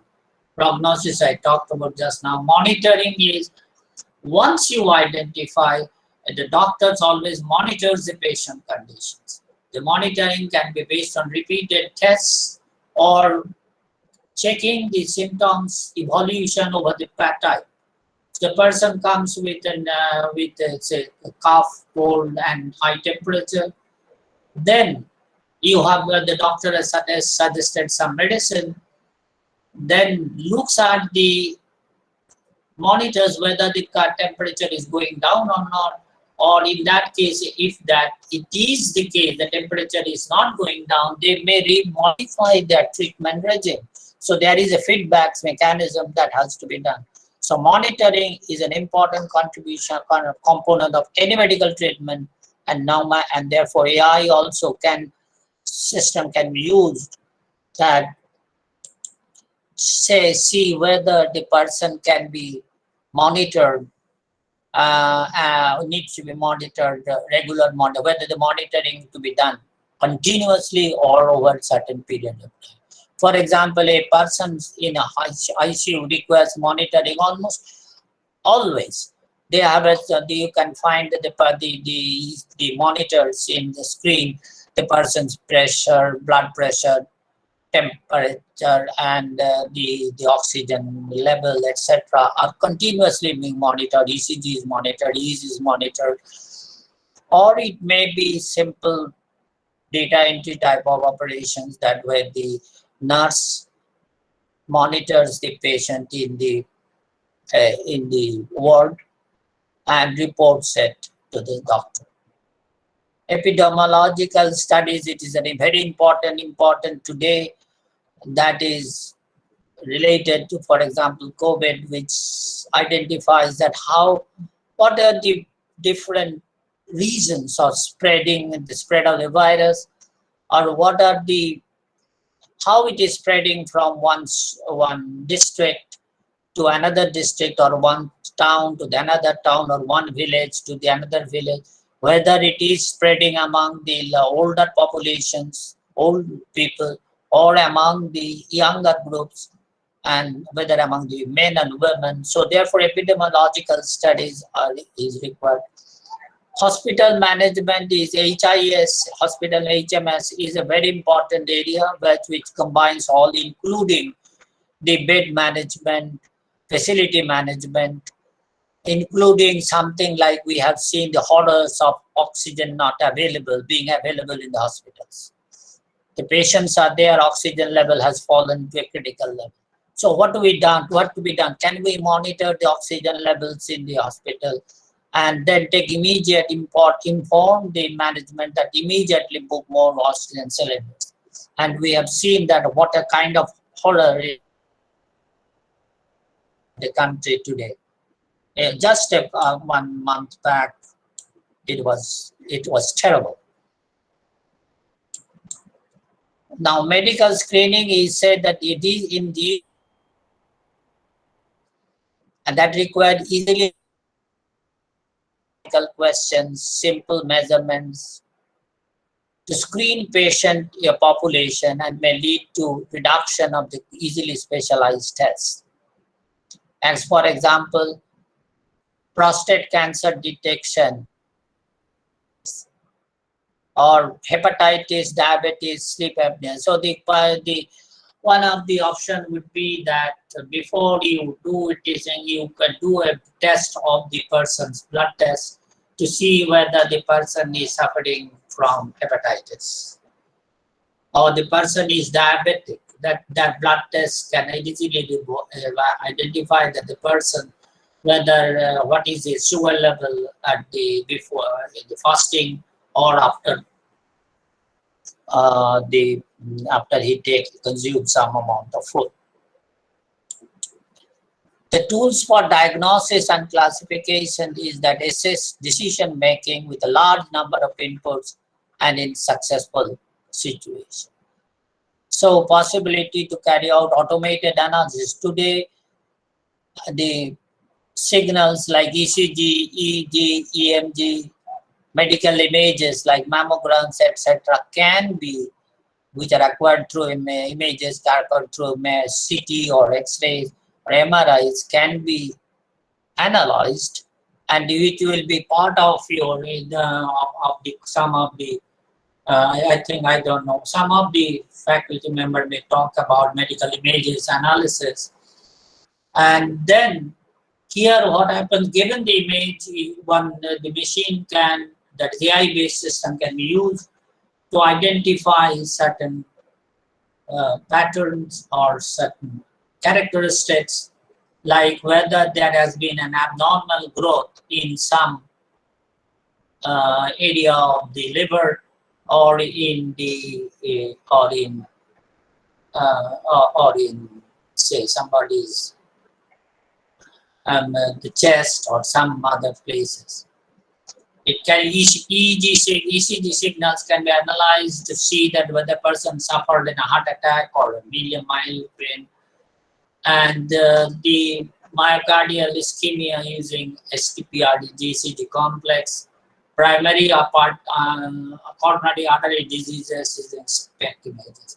Now these are medical images which are coming, and the machine AI-based systems in medicine will be used to identify them and then report it to the doctor, who finally does it. So many of the jobs, that is the time-consuming jobs of the doctor, will be to somewhat relieved by this. And these are being used. This is nothing that we are saying today is a research one. There is a research one component, but these are now available in many of the hospitals we have. Then decision tree, how the medical diagnosis is done. We have talked about the medical domain tools. We have tools for the diagnosis and classification. Now the classification, I just said, there can be many types of classifiers. One of the techniques for classification is called the decision tree. The decision tree, it requires reasonable amount of time. It can be very easily implemented. I have given us a very small diagram of the decision tree of the mycene. And say, for example, typically a decision tree may be something like that. You are going for a typical one. The rules are like that the person has when you come to the person, you want to check your vision, that is to an eye doctor. Then he checks your vision. If it is your age is less than 30 or greater than 40 or between 30 and 40, and you check, the doctor checks whether your vision is excellent, good. So the typically decision is that whenever the person comes, he checks whether what is his age, and checks whether the type of vision should be, and comes out with a conclusion whether the person has his decision will be, output will be that he has a poor decision, poor vision.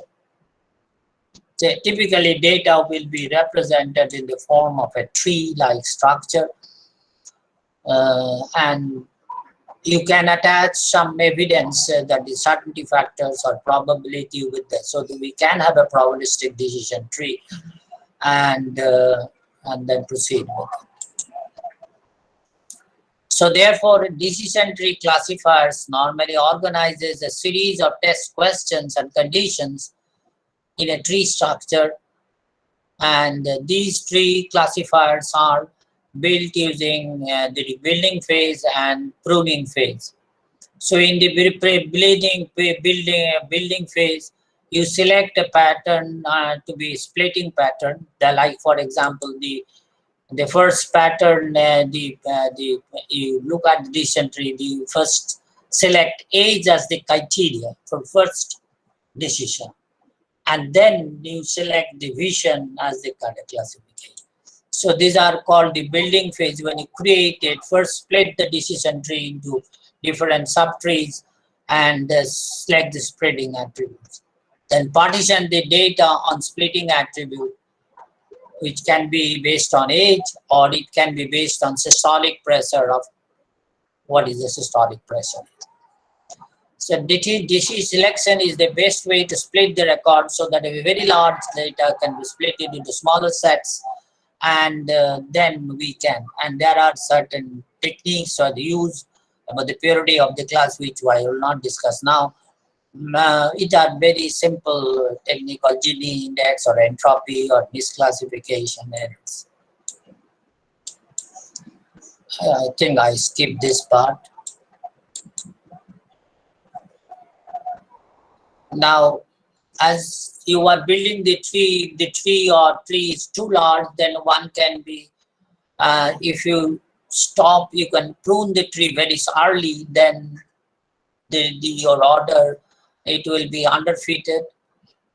But if you take too many, if a very large depth tree, then it will be question of overfeeding. And there are different methods of pruning the decision trees. And again, when you are taught the decision tree classifications techniques later on in the data the analysis or data mining or courses or lectures, then they will see that there are certain tools available today to do that. Some of the examples of the decision tree, I'm just illustrating it, is a data mining for mammogram classification of image. I've just now I mentioned that the decision, the medical images can be classified into different groups. One of the area was, I think, when you look at much more detail in the medical imaging, is the data mining for mammogram images. So you have a large number of mammogram images, and you want to find out whether want to classify the images into cancerous or non-cancerous, or what are the types of abnormalities. And based on it, there have been some techniques, that is the classifiers used today are artificial neural networks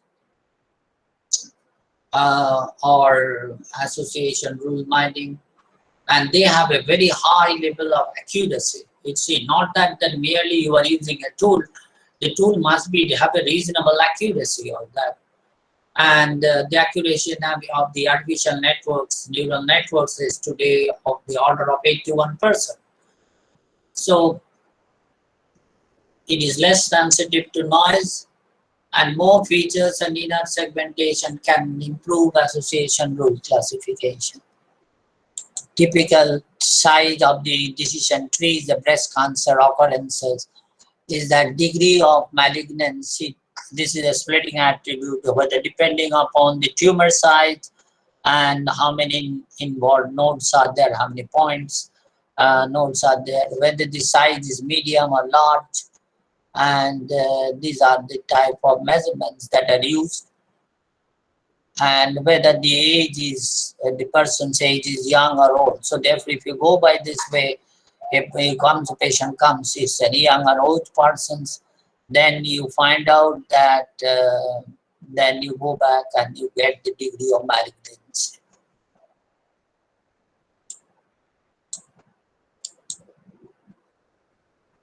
This is one research paper which came out with the breast cancer data sets approach. So what I'm saying today is not merely a research-oriented one, but today these are being available as a tool to the doctors for them. Then one of the applicants of the data mining for heart diseases. This is used, one of the reports I'm saying, is the risk factor assessment of coronary heart diseases. So types of coronary heart diseases they considered are whether the person requires, say, here is a treatment regime. So types of coronary diseases, they have considered whether the person requires stenting or requires a bypass surgery. So they have used large number of data sets available, and then the risk factors or the splitting attributes are age, sex, family history, smoking pattern, history of diabetics, and hypertension. And classification is decision tree classifier. So based on it, it tells whether the person should require ultimately an angiography or stent or require a bypass surgery. And they have considered the medical records of about, say, 13 million patients, elderly patients in the US, and with the different types of heart diseases. And they then classified the visits, whether they present the list of diagnostic codes for disease, and the system there then, based on the training set, they constructed 2 diseases for testing whether the person's group is similar into one another, and then they use a filtering technique to see whether this person will require another visit within 1 month or 2 months, or they may be under the treatment for some time.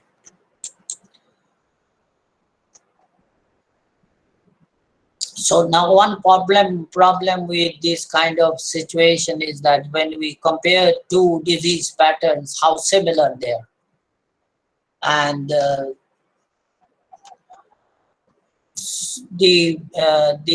for example, what is the similarity between COVID symptoms and the influenza?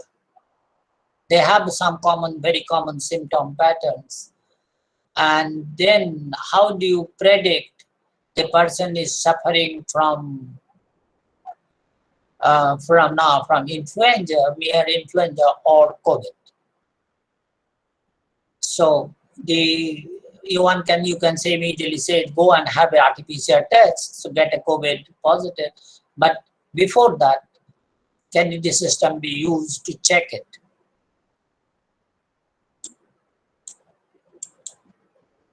And so next is one of the techniques I mentioned, that many of the rules today may not be data evidences or symptoms are precisely known. Mycin people use certain factors. You can use fuzzy type of terms like high, low.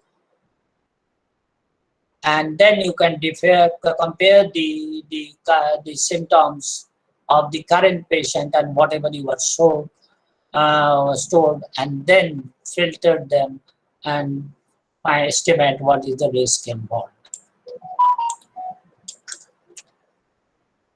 One of the technique of the applications of medicine in AI in medicine is in therapy. So one of the very important therapeutic approaches that find out the best possible treatment. So depending upon the patient model and what will be the best doses of medicine. If the person is diabetic, what should be the case in case of babies or the small children? What will be the type of medicines that they will be given, particularly in ICU? They are not NICUs, they can't speak out. So the question is, decision is very, very critical in this situation. And coming out the best possible outcome, and then telling the doctor that this is the one you should try, you may try. And finally, this is a decision of the doctors. And data fusion is you have the different techniques. This is called the different modalities of data is coming. And this often will overburden the medical staff. Now, say, for example, you have the data from medical images, you can have data from ECG, EMG, ECG, EEG, etc. You can have data from the blood gas reports and so on. So you have lots of different kinds of data coming to the doctor, and then the doctor to decide. Question is, can we fuse these different informations? And that's again where AI will be of useful or are useful to screen out the possible choices and tell the doctor what to be done. And prognosis is what will be the risk assessment, that once you decide or tell the patient what will be the type of disease management, how it will, particularly if the disease is it requires long-term treatment like diabetes or tuberculosis or AIDS or cancer, in which it's not that you just keep that patient that this is your disease and therefore this is the treatment. Then how will you go with the time? And what will be the time interval in which the patient should appear? And the breast cancer prognosis, how the cancer is progressing, of the treatments, so chemotherapy or surgery. And then in case of a baby is born at the hospital with a preterm, what will be the risks? Similarly, when you perform a cardiac surgery, The doctor also wants to know there are many choices, as I've shown that one choice might be that you just put stent, or it can be a complete bypass surgery. So what will be the risk in each case? And then come out with a complete. So this is a part important task of the prognosis, and tell the doctor or the patient as well as the patient may like to know what will be the scenario, and the doctors will decide the treatment regimen. Epidemiological studies I have already mentioned. So like predict outbreaks of some diseases, like government is saying that with the brain coming and waterlogging, dengue may reappear, encephalitis, or we have today COVID spread. What are the epidemiological studies? And lastly, the hospital management I have already mentioned, the different equipments, patient load, how to combine the drugs and medical equipment usage, inventory management, like I was mentioning, the oxygen cylinders, oxygen supply. Blood bank is an important component of any hospital, whether there is different kinds of bloods, and how do you manage these bloods, and scheduling operation theaters and other resources. And finally, the hospital human resource management, the doctors, nurses, paramedic staffs. How do you have a limited number of resources, so when the doctors will become tired, so how do you schedule their operations? This again can be done or is done today by hospital management system available in most modern hospitals, and they also use some AI techniques. So that's all. Thank you. I guess I'm in time. Chandranath, Yes, sir. I think I'm. This 1 hour is over. Yes, sir. Yes. Thank you So, very much, sir. huh? Thank So, you very much. so now, if the students have any question, they can. Anyway, you can show them the slides up in the. I mean, I believe you have already stored it in your website. Yeah, definitely. So if the students have any questions or the persons listening to it, they have any question, they're free. I've just given a glimpse of this. So I did not go into the details of how those things are done, just some of the historical. Yes. So we will provide them the email ID. So still, if the Yeah, students have any questions, they will let us know. okay. Thank you, sir. Thank you, sir. Okay, then I'm quitting. Thank you, sir. So next speaker will be Abhishek. Yes. Abhishek, Thank you, Chandranath. So, Abhishek, am I DG's audible? BSTAT and yeah, Okay, okay, Abhishek Chandranath, DG's you can BSTAT continue. and MSTAT from Indian Statistical Institute. So he is an assistant professor at JIS. He's our next speaker. Thank you, Abhishek. So Thank you, start. Chandranath. I think we can give them a couple of minutes break because we are having the lectures one after the other. I think a couple of minutes break will be welcome for them. Then we can start. Yeah, sure. So 5 minutes break. We may Okay, okay. start Thank you. around 4:45. Sure, Chandranath, sure.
Yes, your screen is visible.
Okay, so slowly let us begin our session today. And am I audible, Chandana? Yes, officer. Okay, thank you.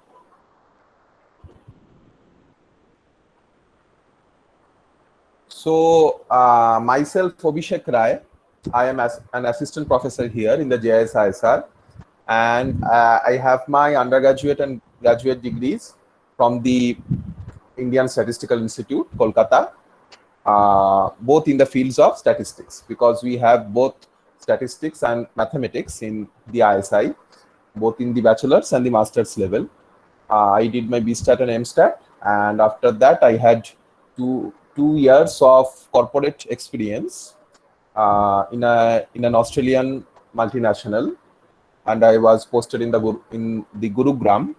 After that, I have joined here in the JISR in the Department for Data Science. As you can see, my presentation today will be on elementary number theory, its fun and allied uses in data science. So, number theory is often used as a method of instruction or a language of instruction in the preliminary classes. So when we were in the 10th standard, 11th standard, we were exposed to the Olympiad kinds of problems, and there we had this elementary number theory, not the advanced branches, of course, but the elementary part of it, and it was a lot of fun was involved in it. Please don't be afraid because I have used the term Olympiad, because most of the time the fun in mathematics, not only number theory but in the different branches of mathematics, are not apparent to us because we are not presented with the correct treatment of the correct subject matter. So in our talk today, we will be dealing with some very elementary and basic parts in number theory, and we'll also see what are their uses in the broader aspects of data science like public key cryptography. We will only touch upon the subject. And my request to all of you is that if you don't participate in the session like that, I will advise you to have a pen and paper ready. So whenever I tell you anything, just work it out. It is not difficult. It's actually, we will see, it is very easy. But as long as you don't work it out immediately, you will miss the fun part of it. Maybe you will be able to understand the applied application in data science, in cryptography, but the fun part of it, you will miss out on that. Okay. Now, mathematics, as you know, is a broad branch. And over the years, over 2000, 3000 years, it has evolved, right from the days of the Greek civilization in the West, and here also the Aryan civilization, the Sanskrit civilization. It's long back, it has a long history. And we can divide mathematics into mostly 3, 4, 5, 6 branches, like you can see here: applied mathematics, discrete mathematics, foundations and philosophy, space, change, and structure. So what do applied mathematics constitute of? For example, probability theory and statistics, the main thing that I teach here in the JISISR, and which is the main component of data science also, and is a specialty of our courses. And also optimization, that also another thing that I teach here. And those who are from the engineering background know much of optimization already. And we have numerical analysis. This is also popular with the engineers, and then mathematical physics and the rest. Like financial mathematics, one of my specializations is in financial mathematics, the data coming from the stocks, how to analyze them, how to understand them, predict them, write down the summary statistics of stock data, like that. Then discrete mathematics consists of the most popular branch of discrete mathematics nowadays, due to the cryptocurrency system like the bitcoins, is cryptography. How to encrypt public data so that a few individuals will only be able to decrypt them, and the use of mathematical algorithms in the process. Then we have foundations and philosophy, which consists of set theory and the other branches. We have geometry. We have learned geometry in our school days. We had done algebraic geometry also, a little bit of it, trigonometry. And then change, how to measure change, infinitesimal change, a very small change in time, how to measure the change in distance for an infinitesimal change in time. What do you call that? Velocity, isn't it? So all this come under calculus, or another term for it is analysis. This is a branch of mathematics. Now, structure. In structure, there is number theory, because the different kinds of numbers, like prime numbers. So when I speak of number theory, I am only mentioning to natural numbers. Like this is there is a very popular quotation from Leopold Kronecker, the famous number theorist, that God created the natural numbers, all else is the work of man. All our scientific investigations, if they are on the scale of measurements and quantification, they start inevitably from natural numbers. And number theory is particularly the study of natural numbers, not other kinds of numbers that we know, like irrational, transcendental. We are not referring to them. Imaginary, we are not referring to them, but the natural numbers. So the different types of structures and the patterns that are present in natural numbers come under number theory. And this number theory finds its applications in cryptography, in discrete mathematics. Okay?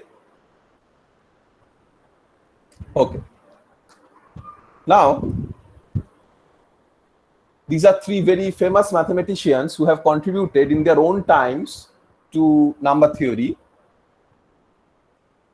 The first one is Parity Farmer. We perhaps at some time or the other have heard the name of Farmer's little theorem and Farmer's last theorem, all those theorems.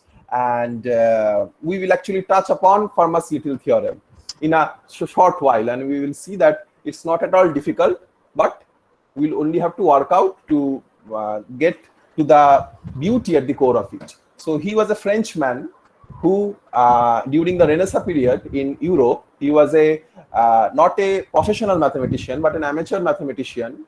Professionally, he used to work for a clerical job in some church. But in his amateur pastime, the amount of research that he contributed to number theory and allied branches is even sometimes impossible for professional mathematicians to do so. And then Carl Friedrich Gauss. So I remember 9-10 months ago, I was taking a similar webinar from the JISISR on probability and statistics. And there I touched upon the normal distribution, the usual bell-shaped distribution with which every one of us perhaps is familiar. That normal distribution is also known as the Gaussian distribution, after this German gentleman. Carl Friedrich Gauss also contributed much to number theory. And then we have our very own Srinivasa Ramanujan, who is from a southern state of our country, and he also ranks among the foremost in this discipline. Okay, now let us start with our lecture properly. We will be using a term called congruences, and we will be writing this as we have written it here. These three bars taken together, it means not equality but congruent. So this is A congruent B modulo n. This is called a congruence equation. A congruent B modulo n. Remember, number theory is only concerned about integers. So all these A, B, and N are integers. Now, what does this mean? This is the very question that must be coming to your mind if you do not know this. This is the meaning of congruence. A is congruent to B modulo C if and only if C divides, this is divides, C divides A minus B. So if 3 divides 7 minus 4, isn't it? Because 7 minus 4 is 3, so 3 divides 3. So we can write 7 congruent 4 mod 3. Likewise, if I just use my Jamboard once, then I can perhaps write that, say, one second.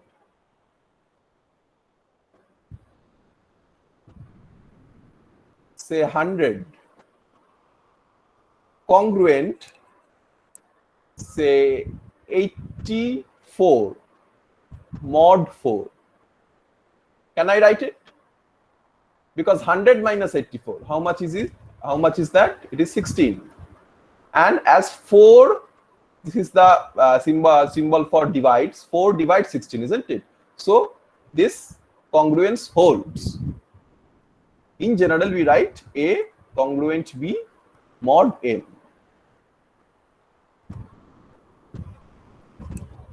This is the symbol that we follow. Okay, now we get back.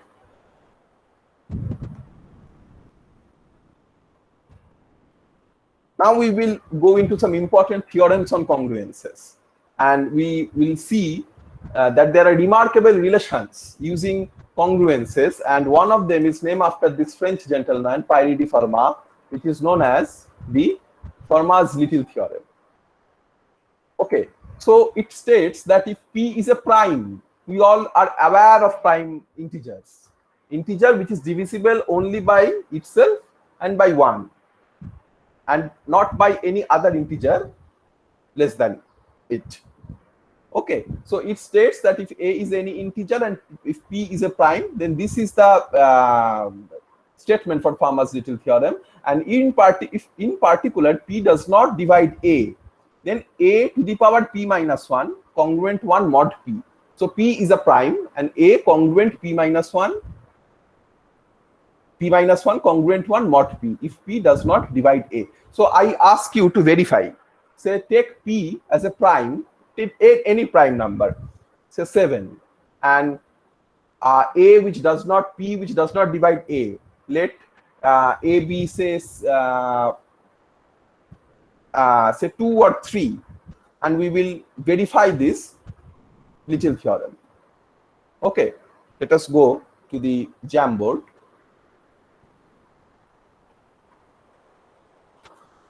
So what does the little theorem say? That A to the power P minus 1 is congruent 1 mod P. This is called Fermat's little theorem. If P does not divide, so this is divide, if I cut it, it does not divide. If P does not divide A, take P to be say 5.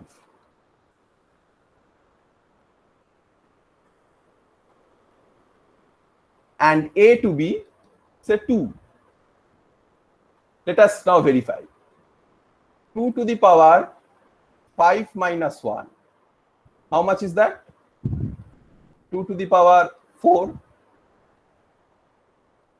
How much is that? 16.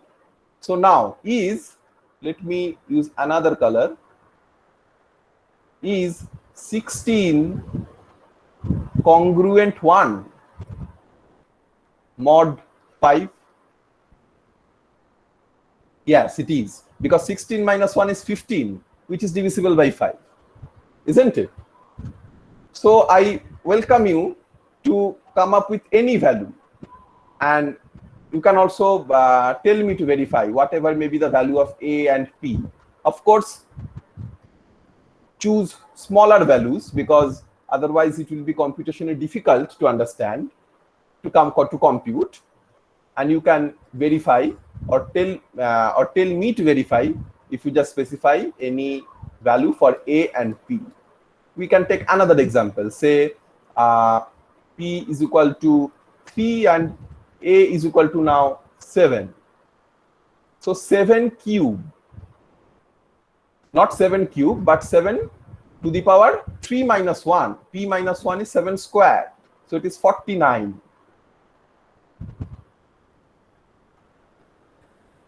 So our question now is, if we use another color, whether 49 minus 1, that means 49 is 49 congruent 1 mod 3. Yes, it is, isn't it? 49 minus 1 is 48. 48 is divisible by 3. So this is the verification of the Fermat's theorem. Now, we are not going to the proof because the proof is not so easy.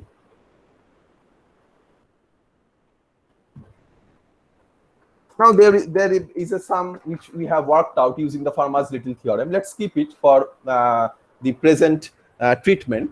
Another such theorem is called the Wilson's theorem. For the Wilson's theorem, I hope all of you remember what is factorial. So what is n factorial? N factorial is 1 into 2 into 3 dot dot dot up to n. The product, the total product, we call n factorial. And now the Wilson's theorem states that for a natural number n, n will be prime if and only if this congruence holds.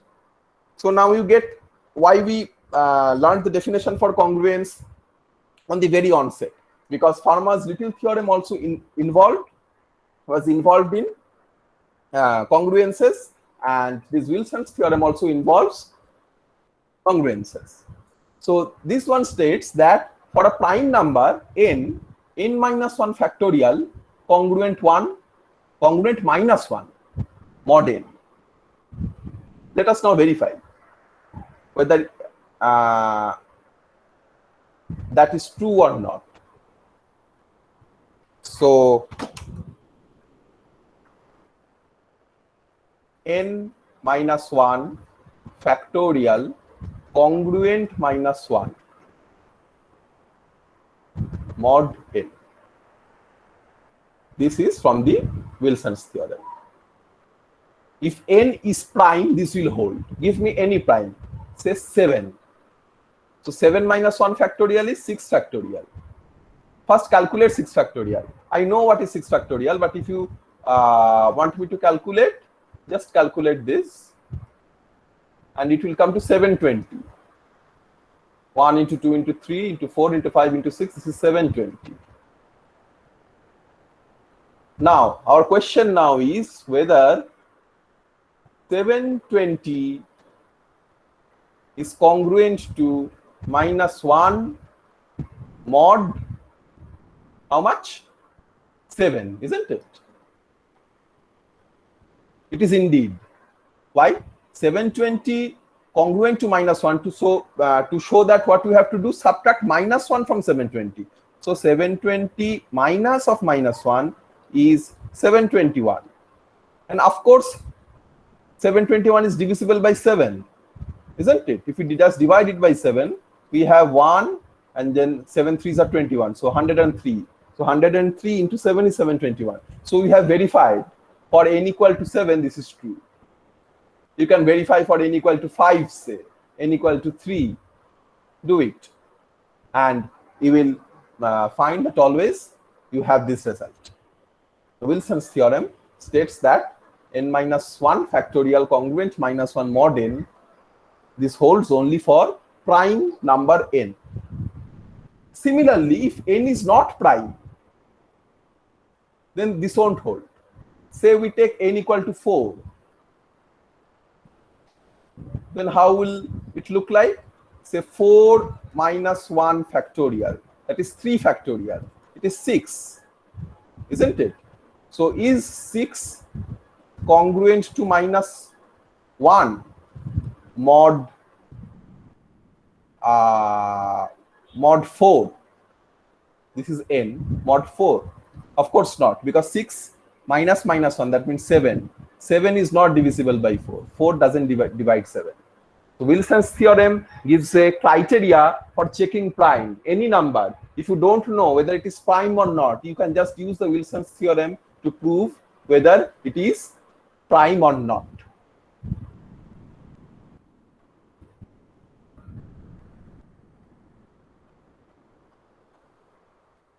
They have done the same thing for n equal to 5 and n equal to 7. If you are enthusiastic enough, you can do it for n equal to 11, 13, and the higher order factorials.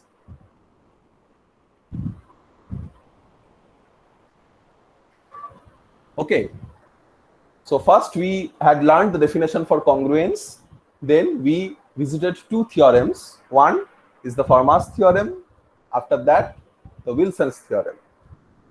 Then again, we will come to another theorem like this, which is verifiable very easily by usual arithmetical computations, like we have done for the first two theorems, and that is known as the Euler's theorem. And for Euler's theorem, we will learn something called the Euler's phi function. Please don't be scared of by these terminologies, because the other lectures are avoiding this technical jargon. But I found that you can easily get hold of all these things. Just a little bit of attention is required. So what is the Euler's phi function? It is the number of positive integers less than or equal to n that are relatively prime to n. Let us go to the Jamboard. Say 15. Okay. So what are the integers less than or equal to it which are relatively prime? The terminology is relatively prime to it. Relatively prime means that it doesn't have any factor common with 15. So say 2. 2 is relatively prime to 15, isn't it? Because there is no common factor. But 3 is not relatively prime or co-prime, as they say, to 15. Because 3 divides 15. But 4 is relatively prime. Again, 5 is not relatively prime. 6 is not relatively prime because 6 has a factor 3 and 15 also has a factor 3. So 6 is not relatively prime. 7 is of course relatively prime. 8 is relatively prime. 9, 10, no. 11, yes. 12, no. 13, again 14. All these are the relatively prime factors. Not factors, relatively prime numbers which are less than or equal to it. Now, if n is equal to 15, what does this phi n denote? Phi n denotes the number of relatively prime integers less than or equal to it. So, if n is equal to 15, what will be phi n? 1, 2, 3, 4, 5, 6, 7, 7, isn't it? So, this is the definition of Euler's phi function. This is known as Euler's phi or totient. Just a terminology. Do you need me to calculate for a different n, say a smaller n, like say n equal to 12? Then what are the coprimes? No, 2 is not a coprime, 3, no, 4, no, but 5, yes, 7, 8, not at all, 9, 10, not, but 11, yes. So if n is equal to 12, then phi n is equal to 3. It is as easy as this. Okay. Now let us go back, get back.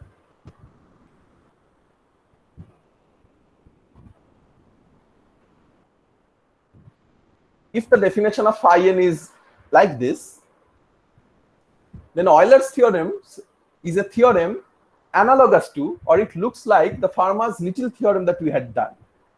Fermat's little theorem was like this: a to the power p minus 1 congruent 1 mod p, and we verified it. Now, Euler's theorem states that a to the power phi n, remember number theory, all are integers, no fractions, nothing.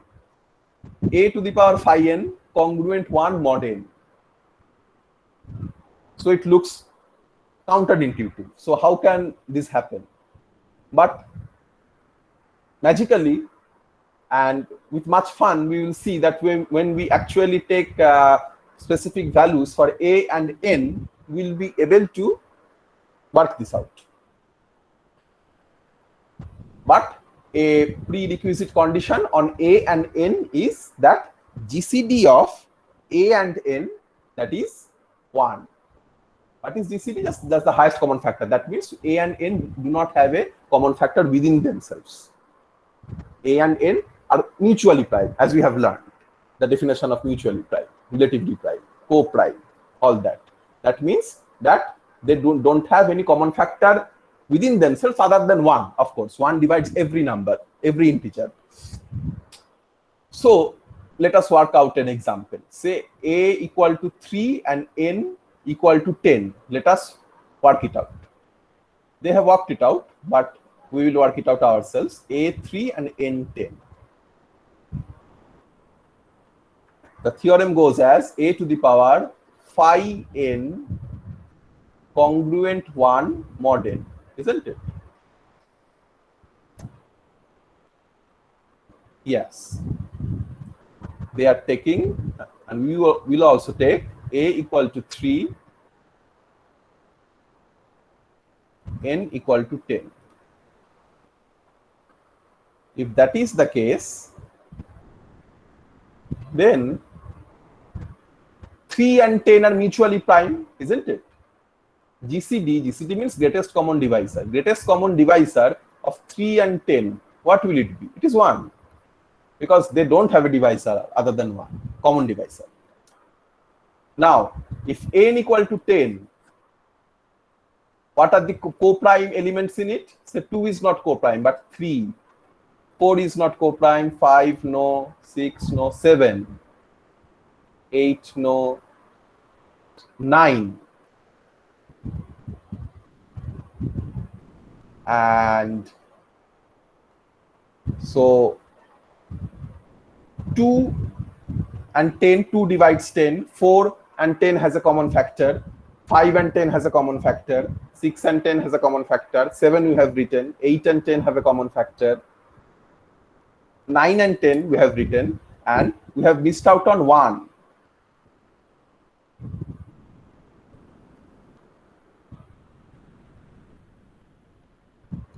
So let us see what they have done. 3 to the power 4, it is 81. 3 to the power phi n, so phi n here is 4. 3 to the power 4, it is 81. And we will now verify whether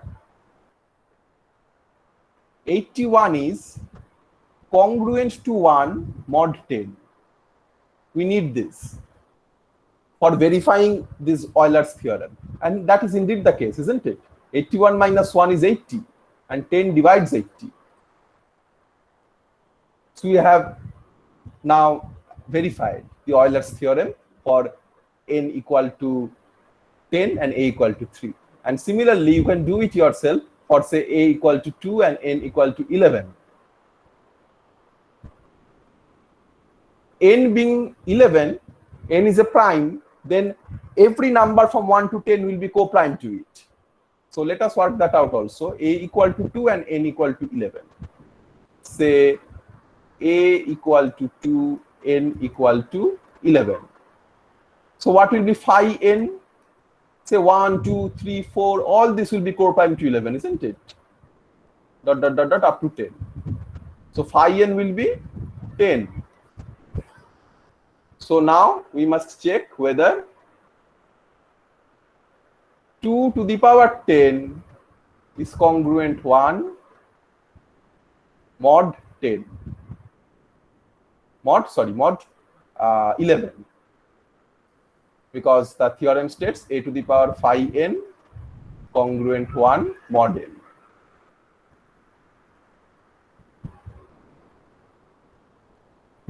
And you can now verify that 2 to the power 10 is 1024. 1024 congruent 1 mod 11.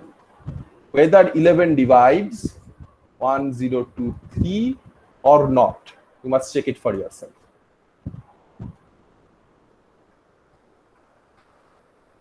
So these theorems are very important theorems, and they hold a central place in the heart of number theory. But as you can see, although the proofs are beyond the scope of our presentation, the illustrations can be worked out very easily.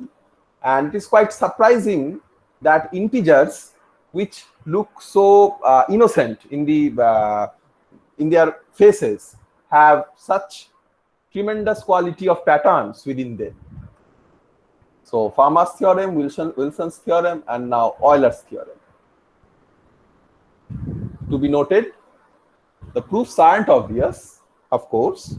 Otherwise, there won't be professional mathematicians working in number theory. But the examples are indeed. Okay. Now we come to cryptography, and we will just touch upon the subject, how these congruences and the theorems on congruences that we have studied they help in cryptography. Now, what is cryptography? Cryptography was prevalent, maybe not much in India in the ancient times, but in Greece, in the ancient Greek civilization also, we have cryptography systems. And after that, in the Roman civilization, we all know of Julius Caesar, and there is a cryptography system, a cipher system named after the famous Julius Caesar, which is known as a Caesarian cipher. Anyway, in any cryptography problem, there is a plain text. Plain text means anything written in common, understandable language, which anyone can read and get hold of the central meaning. Like, say, I am saying, how are you finding this lecture? Is it interesting or difficult, too easy?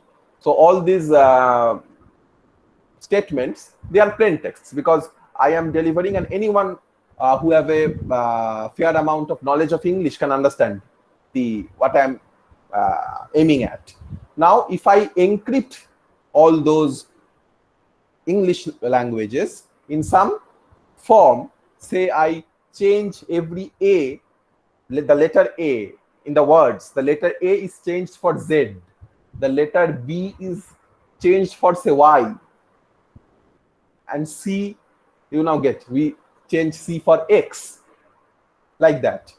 We make a jumble, and we only know, say, only me and 5 of the students and the professionals who are attending this lecture, they know that system how I have encrypted.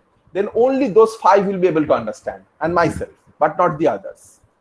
After encryption, the text is called the cipher text, which is the non-readable data, encrypted data. And that can be decrypted by only those 5 individuals and not the others. And after decryption, they get back to the plain text and they get to know what I mean. So what purpose does cryptography serve? Cryptography serves the purpose of data security, information security. And number theory has elementary number theory particularly has a great role to play in it.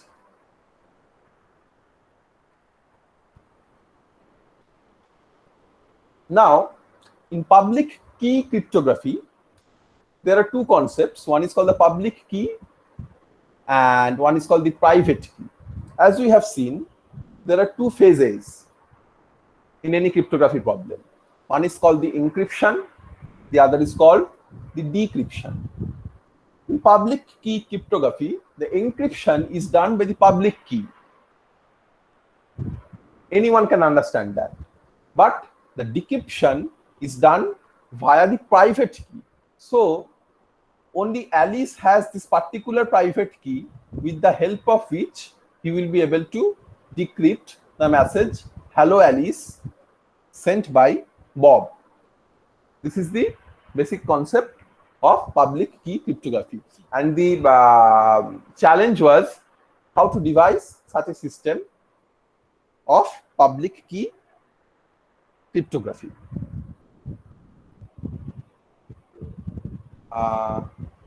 Someone is sending a message to me, I think. Seemed like that. No, okay. So let's get back.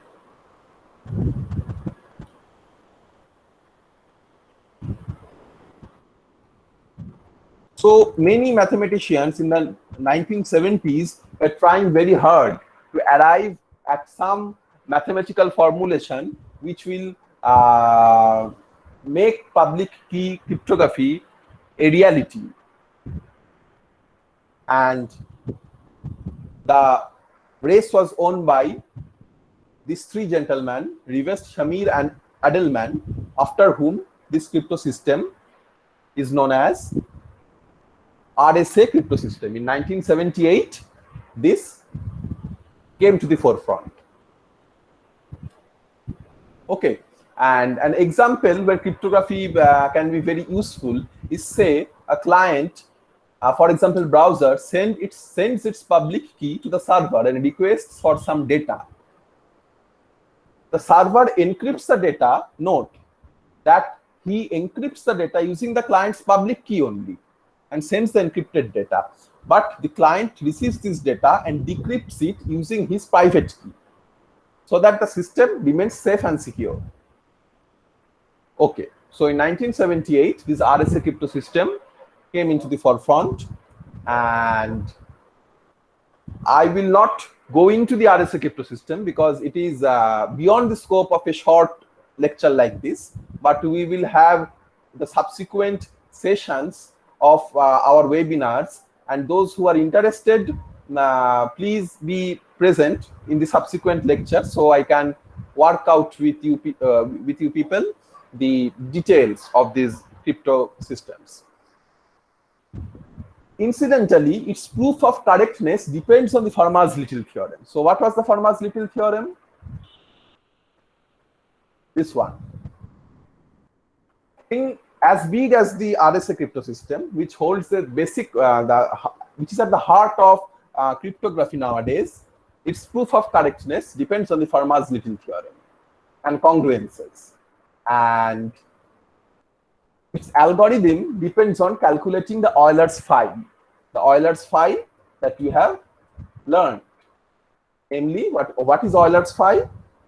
The number of integers less than or equal to that integer, which is co-prime to that integer, which are co-prime to that integer. So the algorithm involves calculating the Euler's phi, and the proof of correctness depends on the Fermat's little theorem. Okay. Now, though I have said that I won't go into the details of RSA, but the basic idea behind the crypto system, I will just touch upon as it is written on the screen. A basic principle behind RSA is the observation that it is practical to find three very large positive integers, EDN. So you can see the congruence here written in bold in a large font. What are the unknowns? M, E, D, and N. Four are unknowns, and as we are dealing with number theory, all these are positive integers. Number theorists say that it is practical to find three very large positive integers E, D, and N, such that we will have this relation for all M. For all M from 0 to M. Of course, it is obvious for them, the number theorists, not for us. But I want to point out the basic logic behind RSA, which says that although that is easy, but knowing E and N, or even M, E, this one N, and even this M, even if we know that, it can be extremely difficult to find D. And where does this come into play? In the private key, like Alice's private key.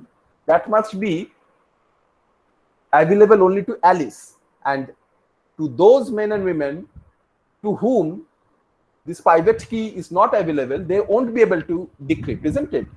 So this decryption is like finding out the D. One knows M, E, and N, but as one doesn't know D, it is very difficult for them to find out D. Finding out D in RSA system means decrypting the message. So only those who are given with some additional, who are provided with some additional information on these M, E, N, all these things, only they can find out this D and can encrypt the message. Others can't. This is the logic.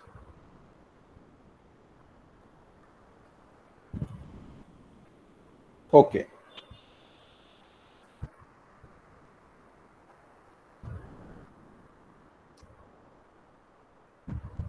Thus, the theorems in number theory have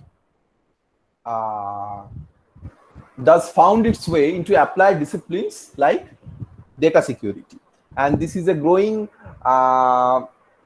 field of research. In fact, in the ISI also, because of famous cryptographers like Bimal Rai, Professor Bimal Rai, we have the Cryptography Research Institute there inside the ISI, and who are people who are not involved with the ISI, they can also do a short course or diploma there, and it will help in different ventures, both in professional and academic lives. Not only that, in JISISR also, we are very much involved in cryptography, data science, the applications of number theory in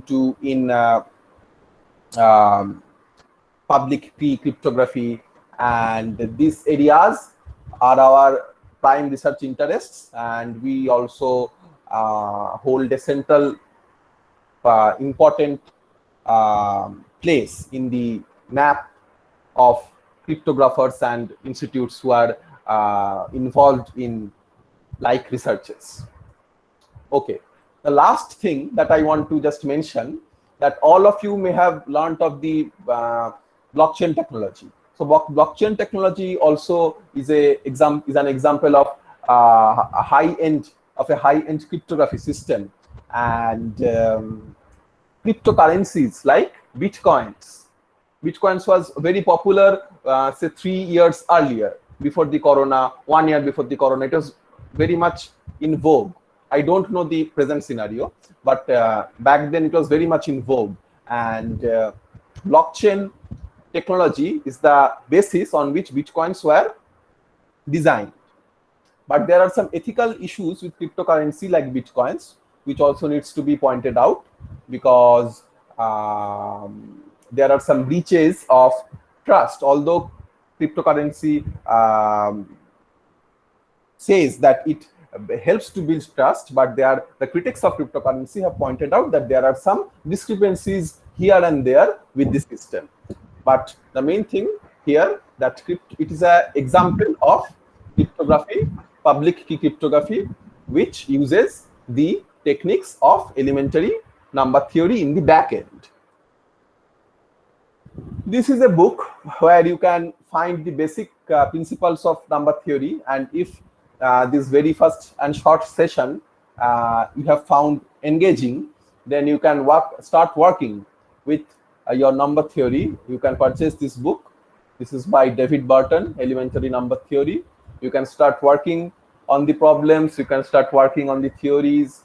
RSA crypto system has a very fine introduction given in this book. And then, of course, you can contact me. This is my official email ID. I am available for you if you want to go further into correspondence on this topic. And so, yeah, thank you. I'm now open to any question that you may be having.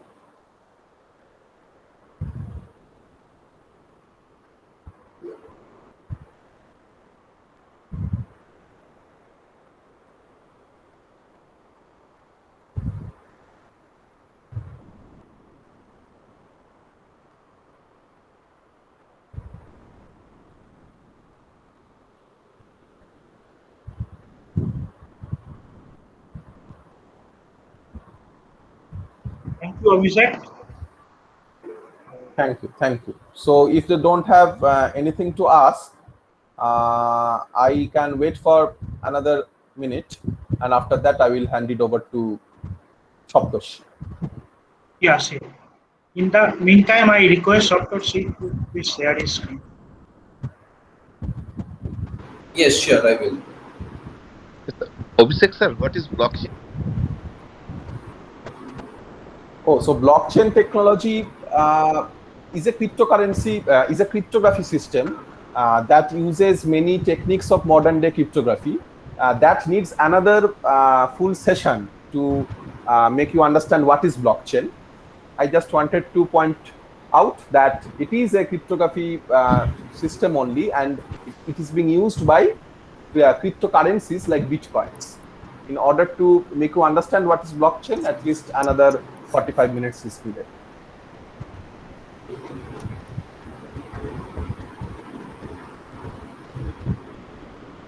Anything else?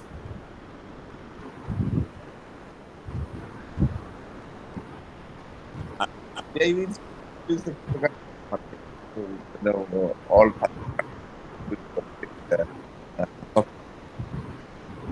I'm sorry, but you are not audible. You are not audible to us. Recently, though there is so Chandanath, is he audible? No, no, he is not audible. Sorry for this. So the thing is, we are already running out of time. If some candidates have still any question, just email us. Okay. You So can post we'll it. hand it over the. Yes, Sorry you for can- interrupting. So I need actually when Abhishek actually starts presenting, then I can present actually. So I'm waiting. Okay. So, Saptarshi, just please mute yourself for 1 minute. I will wrap up with my session. Okay. So, Rajiv or Majumdar's question was not, I couldn't hear it, so I'm sorry. But you can, of course, send me your queries to my email ID. okay. abhishek@JISISR.org. Yeah. So thank you. And anyone else?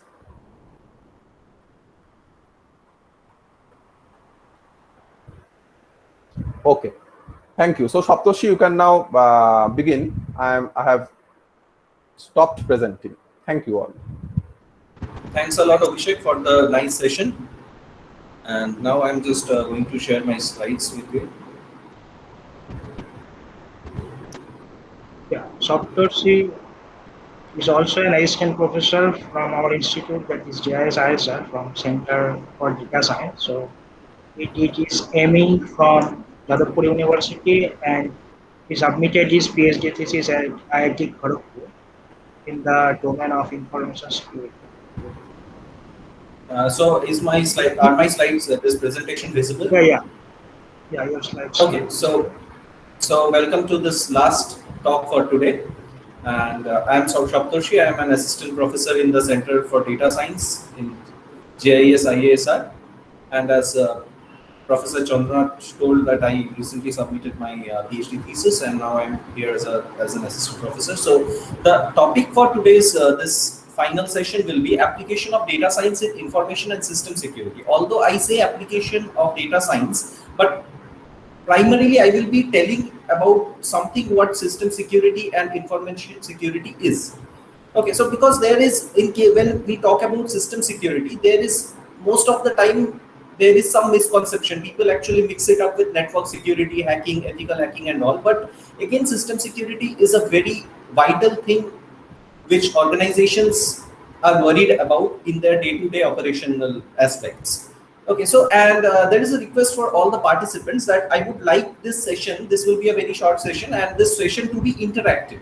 Okay, so a little bit of interaction. I will ask you some questions, or I will ask you something that you have to identify the problem with that sort of a system. So that I will hope that you will participate a little bit, and so I will be starting. So the first question which comes to our mind is, what is security and why we are concerned about security? So security is anything which actually prevents unauthorized disclosure of data or unauthorized access of data. See, there in an organization or in our day-to-day lives, there are certain data which are personal. That's something which is also called the personally identifiable information, which identifies you, or you have some data which you don't want to share with the rest of the world. So those data are to be kept hidden or secured, and it is of very primary importance that that kind of data should be prevented from being unauthorizedly accessed, right? So in that case, what happens is, for when we talk about security, there are three basic principles which we consider while talking about security. The three principles are confidentiality, integrity, and availability. These are the three primary principles when we talk about security. So first thing first is confidentiality. So I will give you a brief idea of what confidentiality is. So suppose you have an information. Suppose I will give you real life examples for that. Say suppose in case of a war, if the enemy knows when you are going to attack, they will prepare themselves, and it will actually jeopardize your ambush, right? So to prevent that data from reaching the enemies is confidentiality, right? is one point. Second point is integrity. Integrity means the truth or the correctness of data. Say I have $200 in my bank account. So in this case, integrity of the data is very important. Like that 200, if I see in my account, I log in and see that data somebody has modified that data into say $20. So this is not desirable. Even if that is increased, that will be good for me, of course, but again, that is not desirable from the system's point of view. So this is the second part, is integrity, that the data should be correct. See, I am not talking about confidentiality. People may know my bank balance, but whatever it is, it should be correct. There should be no modification of that. And the third thing in any system is availability, because see, you are looking for a service, you are looking for a specific service, and you are trying to reach a specific service and get something out of that, and you are not getting the service, so it is not unavailable. So availability is another aspect of security, right? So these are the three aspects. So now, if you see, confidentiality and integrity both are used in different domains. Like say, suppose for a financial sector, integrity maybe, I'm saying maybe, please note that point, integrity may be more important than confidentiality. But when I'm talking about a defense sector, which deals with sensitive information about a country's defenses, so that kind of a system is more concerned about the confidentiality of its data rather than the integrity. Okay, so it depends. Actually, both of them are needed, but these needs are system specific. And availability is another aspect. Now say I have one system, I provide a service and you are trying to access my service and you are finding that it is not reachable or it is not loading correctly. So that unavailability is also undesirable. So these are the three aspects of security. With this, we move on to the next part. So our first question is, when do we call a system secure? Okay, so a system is secure when there is no unauthorized access to the data which is stored. See, always I am using the term unauthorized access. And the next part is, see, first we will talk about what system security is and how data science is capable of enhancing system security. So when we talk about system security is a combination of everything which covers all the aspects of accessing information assets. And it comprises of authentication, authorization, and many other things like software updates, which mostly contain security, sometimes contain security patches and all. And then there is antivirus protection, then the modification is there. And in all these cases, security is a key aspect. Now, the first question which I would like to ask, and I would like to ask you that what is the difference between authentication and authorization? Do you know that? Anybody can answer. Can anybody answer that? What is the basic difference between these two?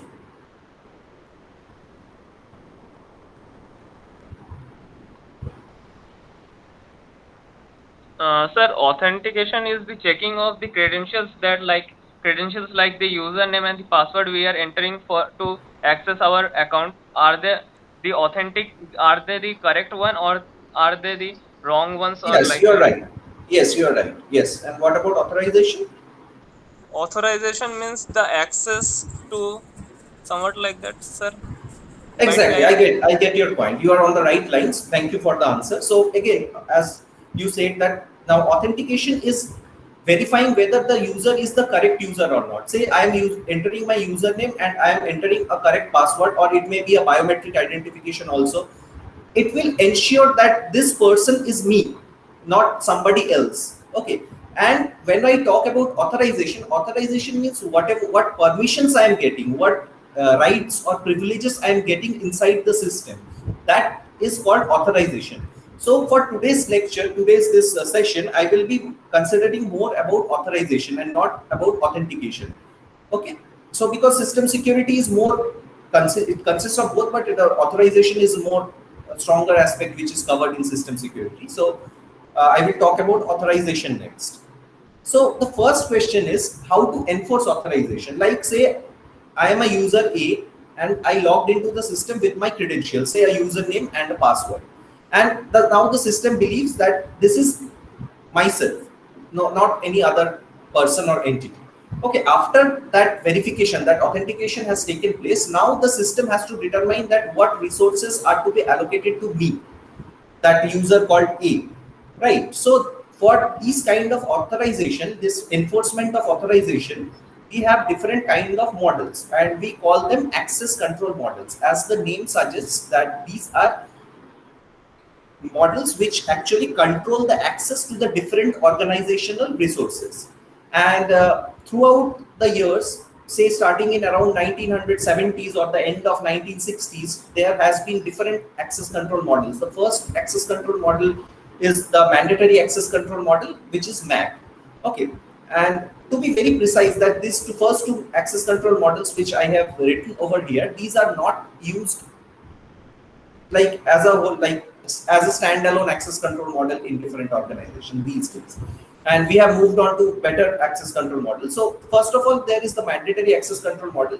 So in this particular model, the system administrator or whoever is in charge of the system determines that which user gets what permission on what resource. Okay, so for example, I would say that any file or any image file or MP3 file or any kind of file which is stored in your machine can be thought of as an object or a resource. So in case of Mac, only the system administrator decides that what permissions the different users in this particular computer, or if you think in a like large aspect in a particular organization, that which users have what permission on a specific object or a resource. So this is mandatory access control and MAC. So one thing which you may find that this is a very strict access control model. See, because even if I install an application inside my system, or if I have a file inside the system, I as a owner do not have much privileges of deciding that who accesses that file, right? It all depends on the system administrator. So such a system is very secure. See, if you can depend on the system administrator, then this kind of a system is very secure. But one thing which you will definitely understand, that such a system is not at all flexible, right? Because it completely depends on a single person rather than different persons. Because as an owner of the object, you don't have much privileges over that. Like you don't have the rights to assign some rights to other users and all. So after that there is another access control model. This is called the discretionary access control model. This is a little bit more lenient access control model. Here, what happens is, say for each object or a resource, as I earlier said, that each object or a resource can be any file or any document, any image, any file inside the machine. Okay, so in case of discretionary access control, each object or resource has a access control list, or we also call it as an ACL associated with it. Now, what does that access control list contain? So that access control list, there is one for each object. So, and that contains tuples. Okay, and what do those tuples contain? They contain a user and a permission. Say suppose there is file F1 and I say there is a user U1, say U1 read. This is one tuple in the access control list of F1. Okay, so it lists the permissions that for a particular file or resource, it lists whichever users are allowed whichever permissions on that particular file. So this is basically the discretionary access control model, and these permissions are maintained in the form of an access control list. Now my question to you is, can you think of a certain problem with this kind of lists? That what problem may arise? Because see, this method is very foolproof. Like you can think of it as an access control matrix also. Say suppose, just try to imagine, say you have a matrix, your rows are users and your columns are objects or resources, and each cell contains the specific permission which that user has on that corresponding object. If you can think of it like this is called an access control matrix. The access control list can easily be converted into an access control matrix. And so this system actually sounds pretty foolproof, right? So my question to you is, what can be the demerit of such a system? And then we will subsequently talk about these other access control models. So suppose this is an access control list, and this is actually displayed in the form of access control matrix. But again, say suppose this is one object. Now users can also be treated as objects, and this like owner control, promote version, these are the permissions they have on that particular object. So my question to you is, what is the problem with this? Can you think of Any problem with this kind of an approach? Anyone?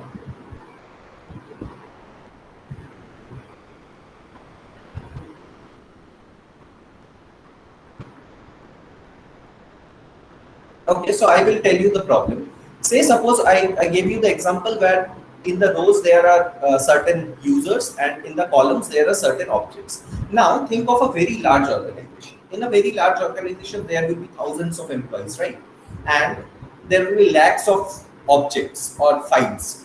So say suppose in that organization we have an access control matrix of size, say 10,000 users and 1 lakh objects. So that is a 10,000 cross 1 lakh matrix. Okay. So now in that organization, suppose a new user is added, a new employee has joined the organization. Now my first task would be to find the permission of that new employee for the 10 lakh objects and fill out these kind of cells, that whether he is permitted to access or the access is denied. Okay. So now you can very well imagine that how difficult a task is that. This is very difficult, and doing it manually is almost next to impossible for very large scale organizations. So so we need a modified access control model, and there are many aspects, other aspects also. But again, we are a little short of time, and we are just covering the things which you can study later in the subject if you undertake the course at some point of time. And then we move on to something called the role-based access control. And this is a very interesting thing. This is based on the concept or the notion of roles. Okay. And say these are the roles we have. If you see this diagram, and this diagram is taken from this paper, the path-breaking paper, in which this access control model was first proposed by Professor Ravi Sandhu in 1996. You can read the paper also, and it's a very interesting one. And in this case, what happens is we have a thing called roles, and each role has a set of permissions. Okay. And what we essentially do is say, suppose in an organization there are say 10 resources, and we have 3 roles. Okay. And these 3 roles, I am talking about a very simplified version of this kind of a role-based access control model. And if we think of it, say we have 10 objects and 3 roles. Say the first role gives you access to 1, 2, 3, and 4 objects. And the second role 5, 6, 7, 8. And the third role gives you access to 9 and 10. So whenever a new user joins in the organization, earlier, if we consider in our previous slide, if we consider such a model, we would have to fill up the access control permissions or the permissions of that user for all these 10 objects, right? But here in this case, what will happen is, as I said, there are only 3 roles. So whenever a new user joins, I will assign that user to a particular role. So I have to check just 3 instead of 10, right? So in that case, this puts an extra layer of abstraction between these users and their permissions, and that layer is called the layer of roles. Okay, and this thing, there are 2 aspects in this. The first thing is called the permission assignment. Sorry. In permission assignment, what happens is, for these roles, we assign a set of permissions into that role. Say a role is a collection of permissions. And the second one is the user assignment. So what user assignment is, we assign users to different roles. Okay. So this is how it takes place. So this is the role. Say suppose these are the 4 roles and these are the 7 objects we have. And say suppose there is one user and he's assigned this role, this particular role. So, and that means he will have access to these 3 objects. Okay. So rather than looking into this 7, we can just look into these 4 of the roles and see into which role that user can be assigned. So it saves a lot of hard work. Okay. And from that, see, there is another way, very interesting thing. If you can do that, if you want to do, you can try it out, that we can create something called the user permission assignment matrix.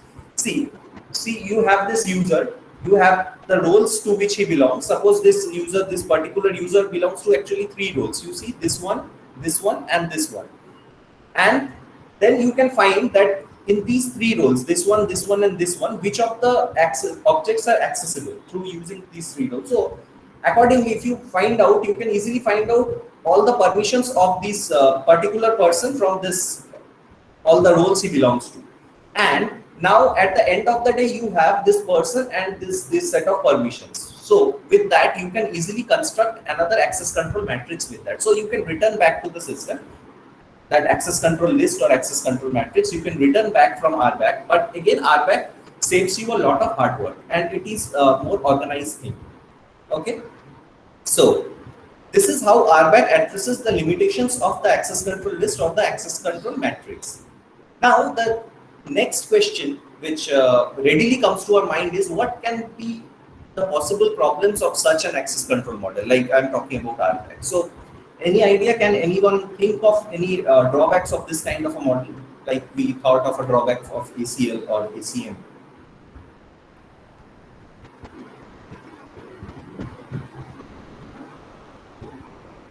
Anyone wants to take a guess about what kind of problems which we can have in role-based access control?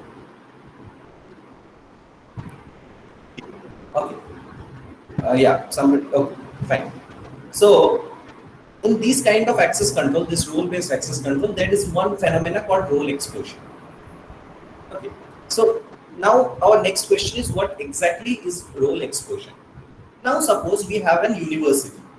And in a university, say there are professors, there are different professors. And there is one problem with that. When we are using RBAC inside a university, or it can be any organization, I'm just using an example of a university. I think that will be easily relatable to most of you. And so when we take that example, say professors are from different departments, like some of them will be from computer science, some of them will be from electronics, some of them will be from mechanical, some of them will be from chemistry and other departments and so on. Okay, now the problem with this kind of allocation is the resources which a computer science professor can access. It may happen, and in most of the cases, it will definitely, it is imperative in most of the cases that a professor from computer science and a professor of chemistry will access different resources. The resources accessed by them won't be same. So this is one problem, that how you can differentiate between that. Okay, so the one way of differentiating, the most trivial way of differentiating is that we can create from that roles called professor, as I was telling, we can create two different roles. Okay, say professor chemistry, professor CS. So that in that case, in that role, there will be permissions which are allocated to the computer science professors and the chemistry professors. So this is one way we can solve the problem. But the solution actually brings forward another problem. What is the problem? Say an organization will definitely have multiple departments, right? And in case of a very large organization or a very large university, and this is, I am only talking about the professors. The students will belong to different subjects. Moreover, the students will belong to different courses, different years. So see, for everything you need a role now, right? Everything you need a role. And this sometimes will cause very large number of roles. If you try to break down the roles and separate the permissions of the different users, if you try to break down, say students, I say there is a role called students, I break down it into BTech and MTech. Then I break down the BTech ones into the subjects, and then there is a breakdown into years in which they study. So there can be a large number of roles, and whenever the number of roles rises to a very high number, then it is very difficult for the management to keep track of everything, right? So this is one of the demerits of role-based access control. And as I said earlier, that this is called role explosion. Okay. So our next objective as system security specialists would be to address this particular limitation. So we move on to a different kind of access control, very modified and modern way of implementing access control. That is the attribute-based access control model, which is our, as we have seen here, it is the fourth one. It's the last access control model I will be talking about today. This is the attribute-based access control, and we call it ABAC, ABAC, and we actually pronounce it as ABAC. And similarly, this is RBAC, this is ABAC. So we move on to ABAC now. Now, what happens in ABAC is, just to see, you can always read the paper. This is the basic paper. This is one of the papers, and there is one 2014 paper also. Somebody, if you want, I can you can get in touch with me, and I will share the links of the paper if you want. And so to proceed, in attribute-based access control, the access decisions are based on attributes. Okay. In the previous one, there was the notion of roles, and here we have the notion of attributes. And the next question which readily comes to our mind is that what exactly are attributes, right? So attributes are nothing but different properties of an entity. An entity, again, I will say an entity can be a user, an object, or some environment condition. I will come to that. Okay. And now you see here in this, I will go constantly, I will swing between the two slides so that you understand the difference pretty easily. So you see here we have only one aspect to differentiate between users, that is roles. Now see, we are just increasing the number of those aspects, and see, role is also a property. If you can see, role is also a property, or it can be also called an attribute. Okay, now attribute of what can be the attribute of a professor? Okay, the attribute of a professor can be the department, the designation. He may be an assistant professor, he may be a professor, he may be an associate professor, etc. So there will be something called a designation, there will be something called a department, and there can be something called the seniority level if there is any in the organization. And moreover, in addition to that, there can be the list of subjects taken by a professor, something like that. And when you consider a student, what can be the different attributes? It can be the degree he's undergoing, he's studying, the year he's presenting, the subjects he is studying. These kind of different things are called attributes. So now, here we represent each of the entity, like each user is represented using a set of entities and with their associated values. Say suppose a student from first year computer science will be represented as designation student, department computer science, sports BTech year 1. So this is how you denote a particular user, right? So this gives you a lot of flexibility. See, as I was telling in the previous example that to differentiate two students, both are studying, say suppose in CSE, but one is in first year and another one in second year, we needed two roles for that rather than only one role as a student. But in this case, we can easily differentiate between those two students using this kind of an assignment of attributes, that those are the properties and some values associated with that, right? And another very interesting part of this thing is that all the access control models we have talked about, like MAC, DAC, and RBAC, these are all identity-based access control models. Like, say, in case of DAC and MAC, they are definitely identity-based access control. It depends on the identity. I want to give this user this permission. This user is important, that identity of the user. But again, see, when we are talking about attribute-based access control, it is free of that constraint. It is free from identity, right? So what I say, if I say in English a rule, say suppose a computer science student from first year can access this particular file. If I say something like this, right? When I say something like this, see, there is no identity of that particular student. I am not saying about that this student with roll number 1 or roll number 5 can access that. No identity is here. Only the property. So any student with that property of being a computer science student of BTech in first year can access that particular file. So this is how ABAC works. And see, as you can very well understand with this short introduction, that ABAC is far more flexible and granular, right? So as I was telling that in this ABAC, the decisions, now the access decisions, whether a particular user can access a particular object or not. What happens in this case is, say suppose there is a diagram like this, say suppose this is a basic representation of the ABAC framework. Say there is one subject, he submits an access request to the system, and what is now done? What happens now? Say this subject has different subject attributes or different attributes like name, affiliation, clearance level, or something other. And similarly, the object he wants to access, this particular subject or user wants to access, has different attributes called type, owner, classification, etc. Okay. And what happens is there is another set called access control rule. What is an access control rule? Those are authorization rules. As I just said, that any student, I gave you this example, right? Any student who is in CS department, BTech first year, can access a particular file. So this is an authorization rule. So this access control policy contains a set of such authorization rules. So now see what we have the different attributes and their corresponding values for this particular subject, and we have another object which the subject wants to access, and this object also has these attributes and their values, and all collectively are compared with all the rules in this access control policy, and if there exists a rule which facilitates this particular access, the user is given access to that particular object. Okay, so this is how it saves you from the problem of role explosion, because there are no roles. And now there is a very interesting point which I pointed out very briefly just in the previous slide, that now you can well imagine that role-based access control is basically a special case of attribute-based access control with only one attribute. See, role is also attribute, right? So this is the basic fundamental idea about ABAC. Now our next point of exploration is, how is data science relevant to this kind of a system?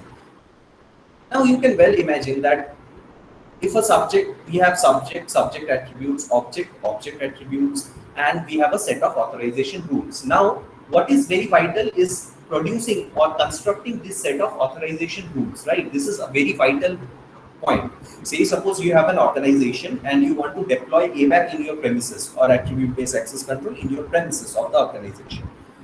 The thing which comes to our mind is, now we need a set of authorization rules or an access control policy. So this is the vital point, this constructing this access control policy. Now the process of constructing an access control policy is called policy engineering, and here we will be using different things like different applications of data science. So one application of data science regarding this is that policy engineering can be performed using logs. So some of you who are from the, most of you I guess, most of you are, like all of you are from the computer science background, so you may be aware of the term called logs, right? There are log files in everywhere in organizations, even your computer systems has different log files, and we call them the access logs, or simply they are called log files. And these log files actually keep a record of which user has accessed which object at which time and perform what kind of operation. So these are these entries are called access logs. Okay, and they are stored in a log table. Now this information, see, there is a lot of information in these log tables. So see, if suppose there is a log, say user A has accessed object O and performed operation P on that, right? Now when we talk about an ABAC system, you can well imagine that user A has certain attributes associated with him, like designation, name, whatever it is, department and others, and that object A will have some, object O will have some attributes associated with it, something like type, owner information, and the department. The object may also have a department. So some things like that. So using these collection of things, we can easily form a rule which will contain these attribute and names, which will define that what criteria we need to satisfy in order to access that particular object. So how to do that? Okay. So this is one paper which is a very recent paper published in, I think it was published in 2020 or 21.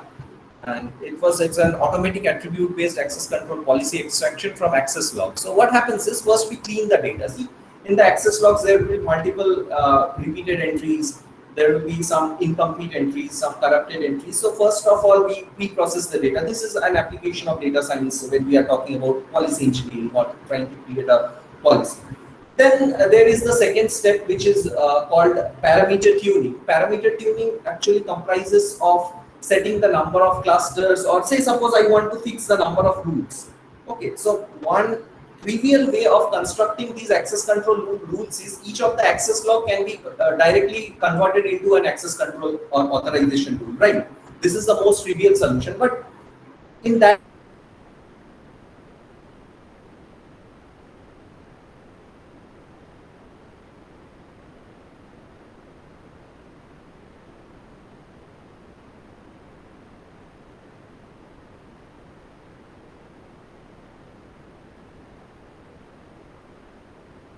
integer k.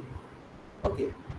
And the next part is clustering. As we have already seen the basics of different supervised and unsupervised. So clustering is basically unsupervised learning method. So different clustering techniques like k-means and k-mode algorithms, I won't go into the details of those algorithms at this moment, can be used to cluster certain things from those log files. And see, what we are essentially looking towards is access groups, right?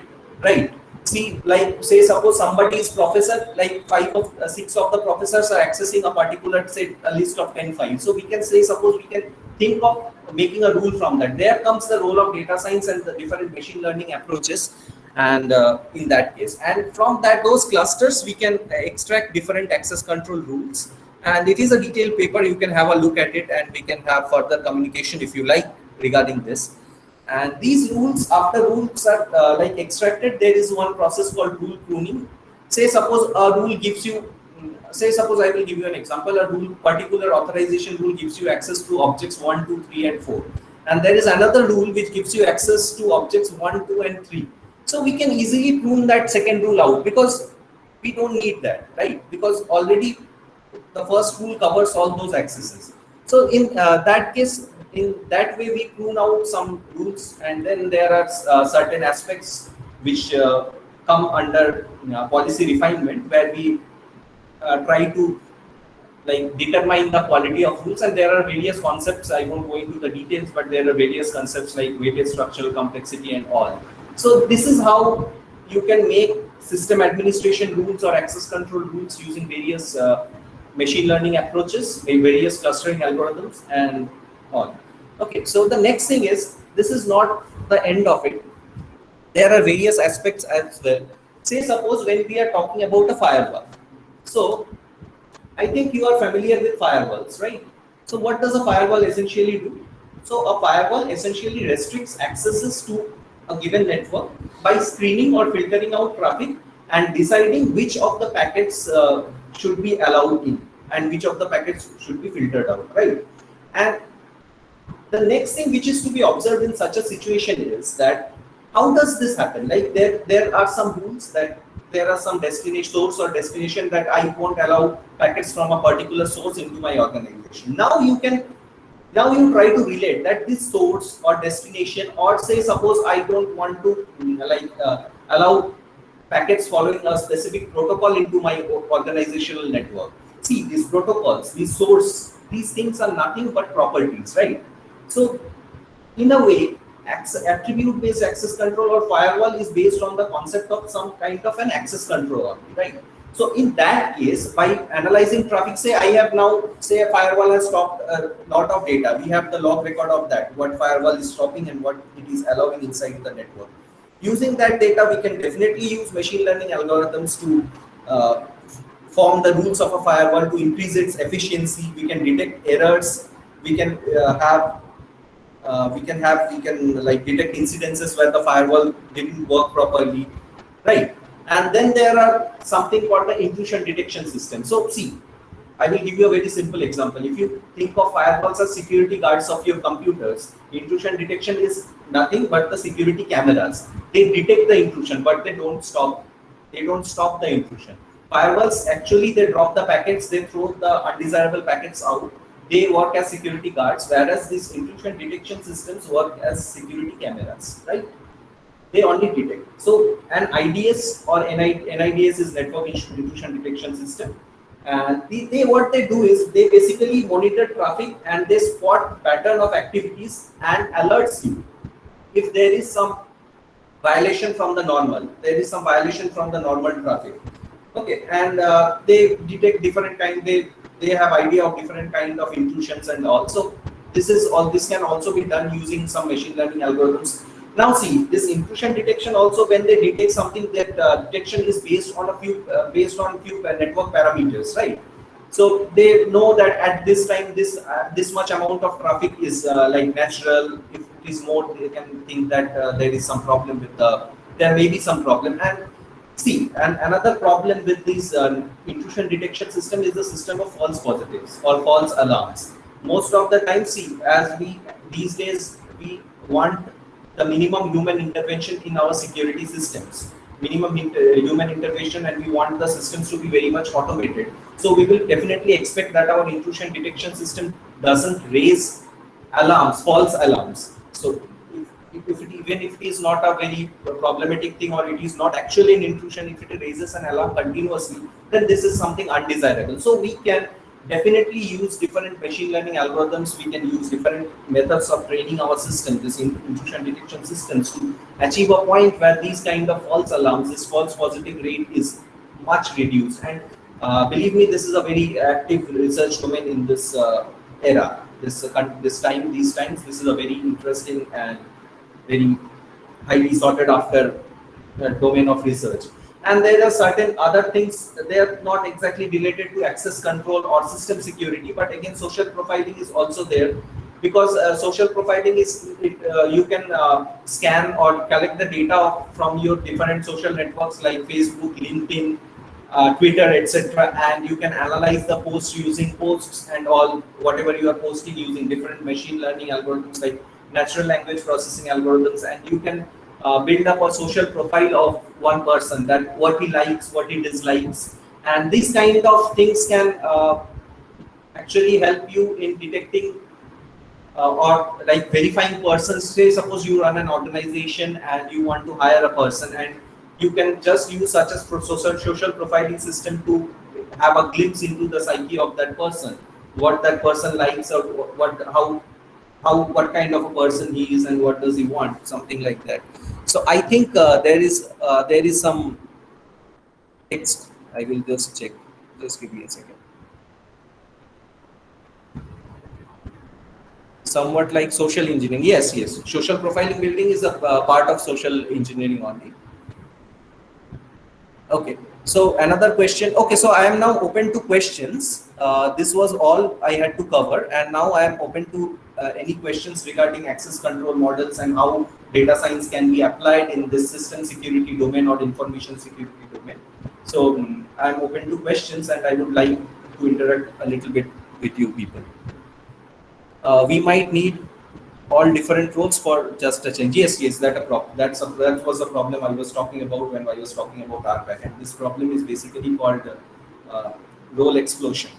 And I will be just typing out my email ID over here.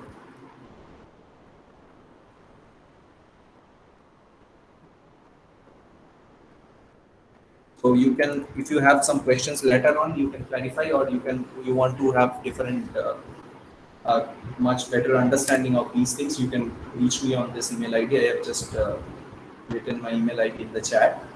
And this was all. And any other questions from anyone?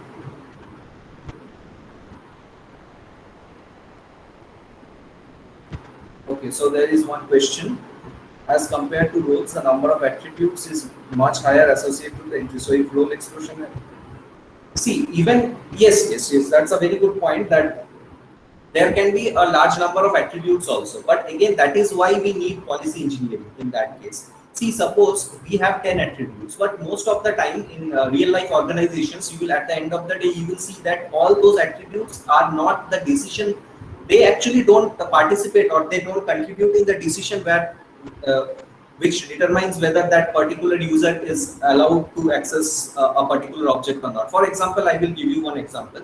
Say suppose there is a library book, which is not a library book. Say suppose there is a question paper, and that question paper is allowed to be accessed by anyone who has taken that particular subject. Say suppose there is one ABAC rule of this kind.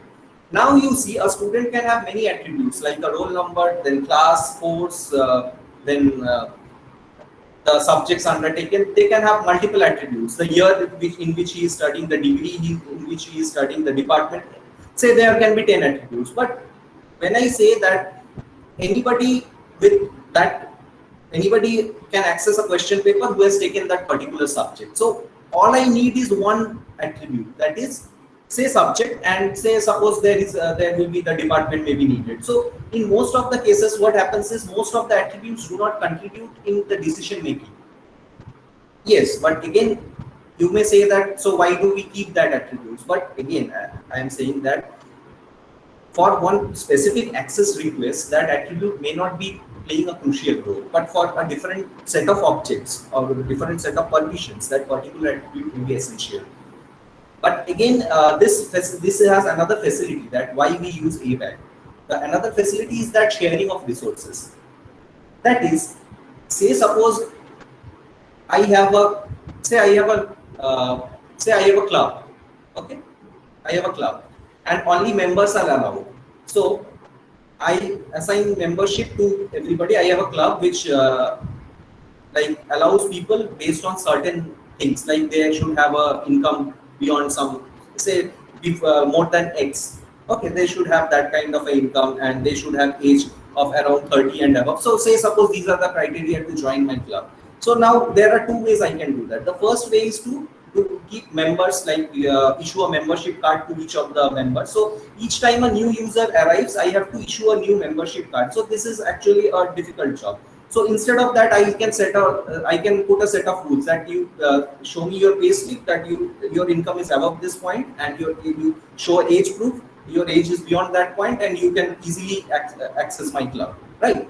So in this case, what is the advantage? Not only the members, somebody from outside, if they satisfy certain attributes or certain properties, they can easily access the data. So see, in this world, in this today's world, as we have in our previous lectures by our respected professors, we have seen that IoT is growing, and different. There is data sharing, cloud is there, data sharing between multiple organizations is a common phenomena at this point of time. So in that case, ABAC is highly suited as compared to the other that access control models. Okay, so this is it. Any other questions from anybody?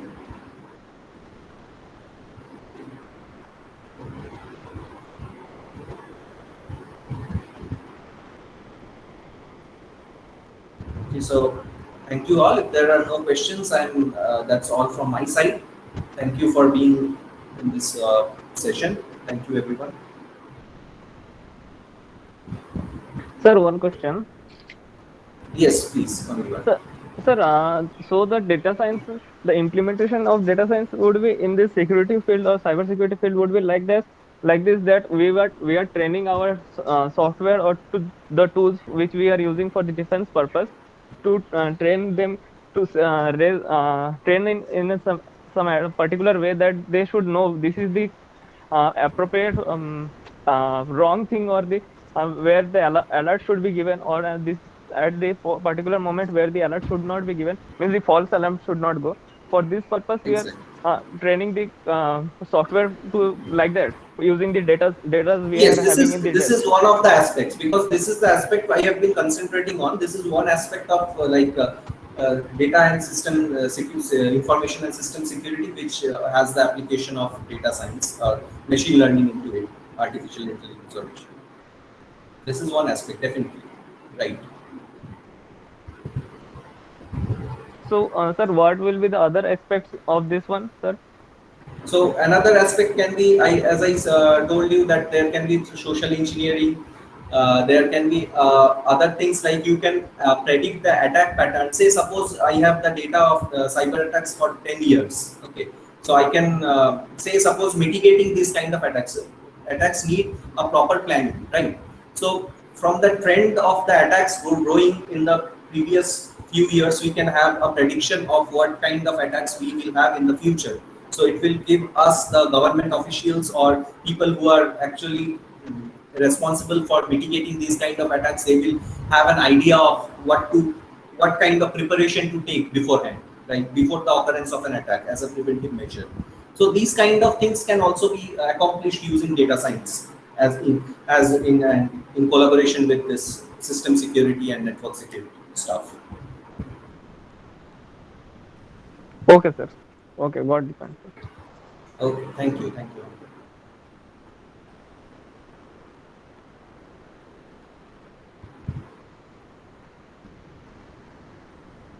Professor Chandra.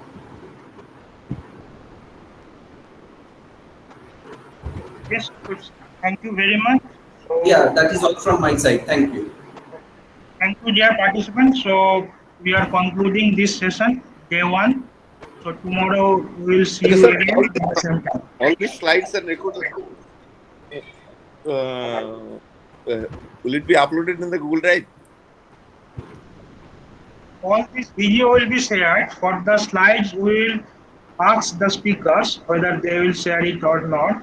Then accordingly, we will share with the participants. Okay. Thank you. So I am ending this session.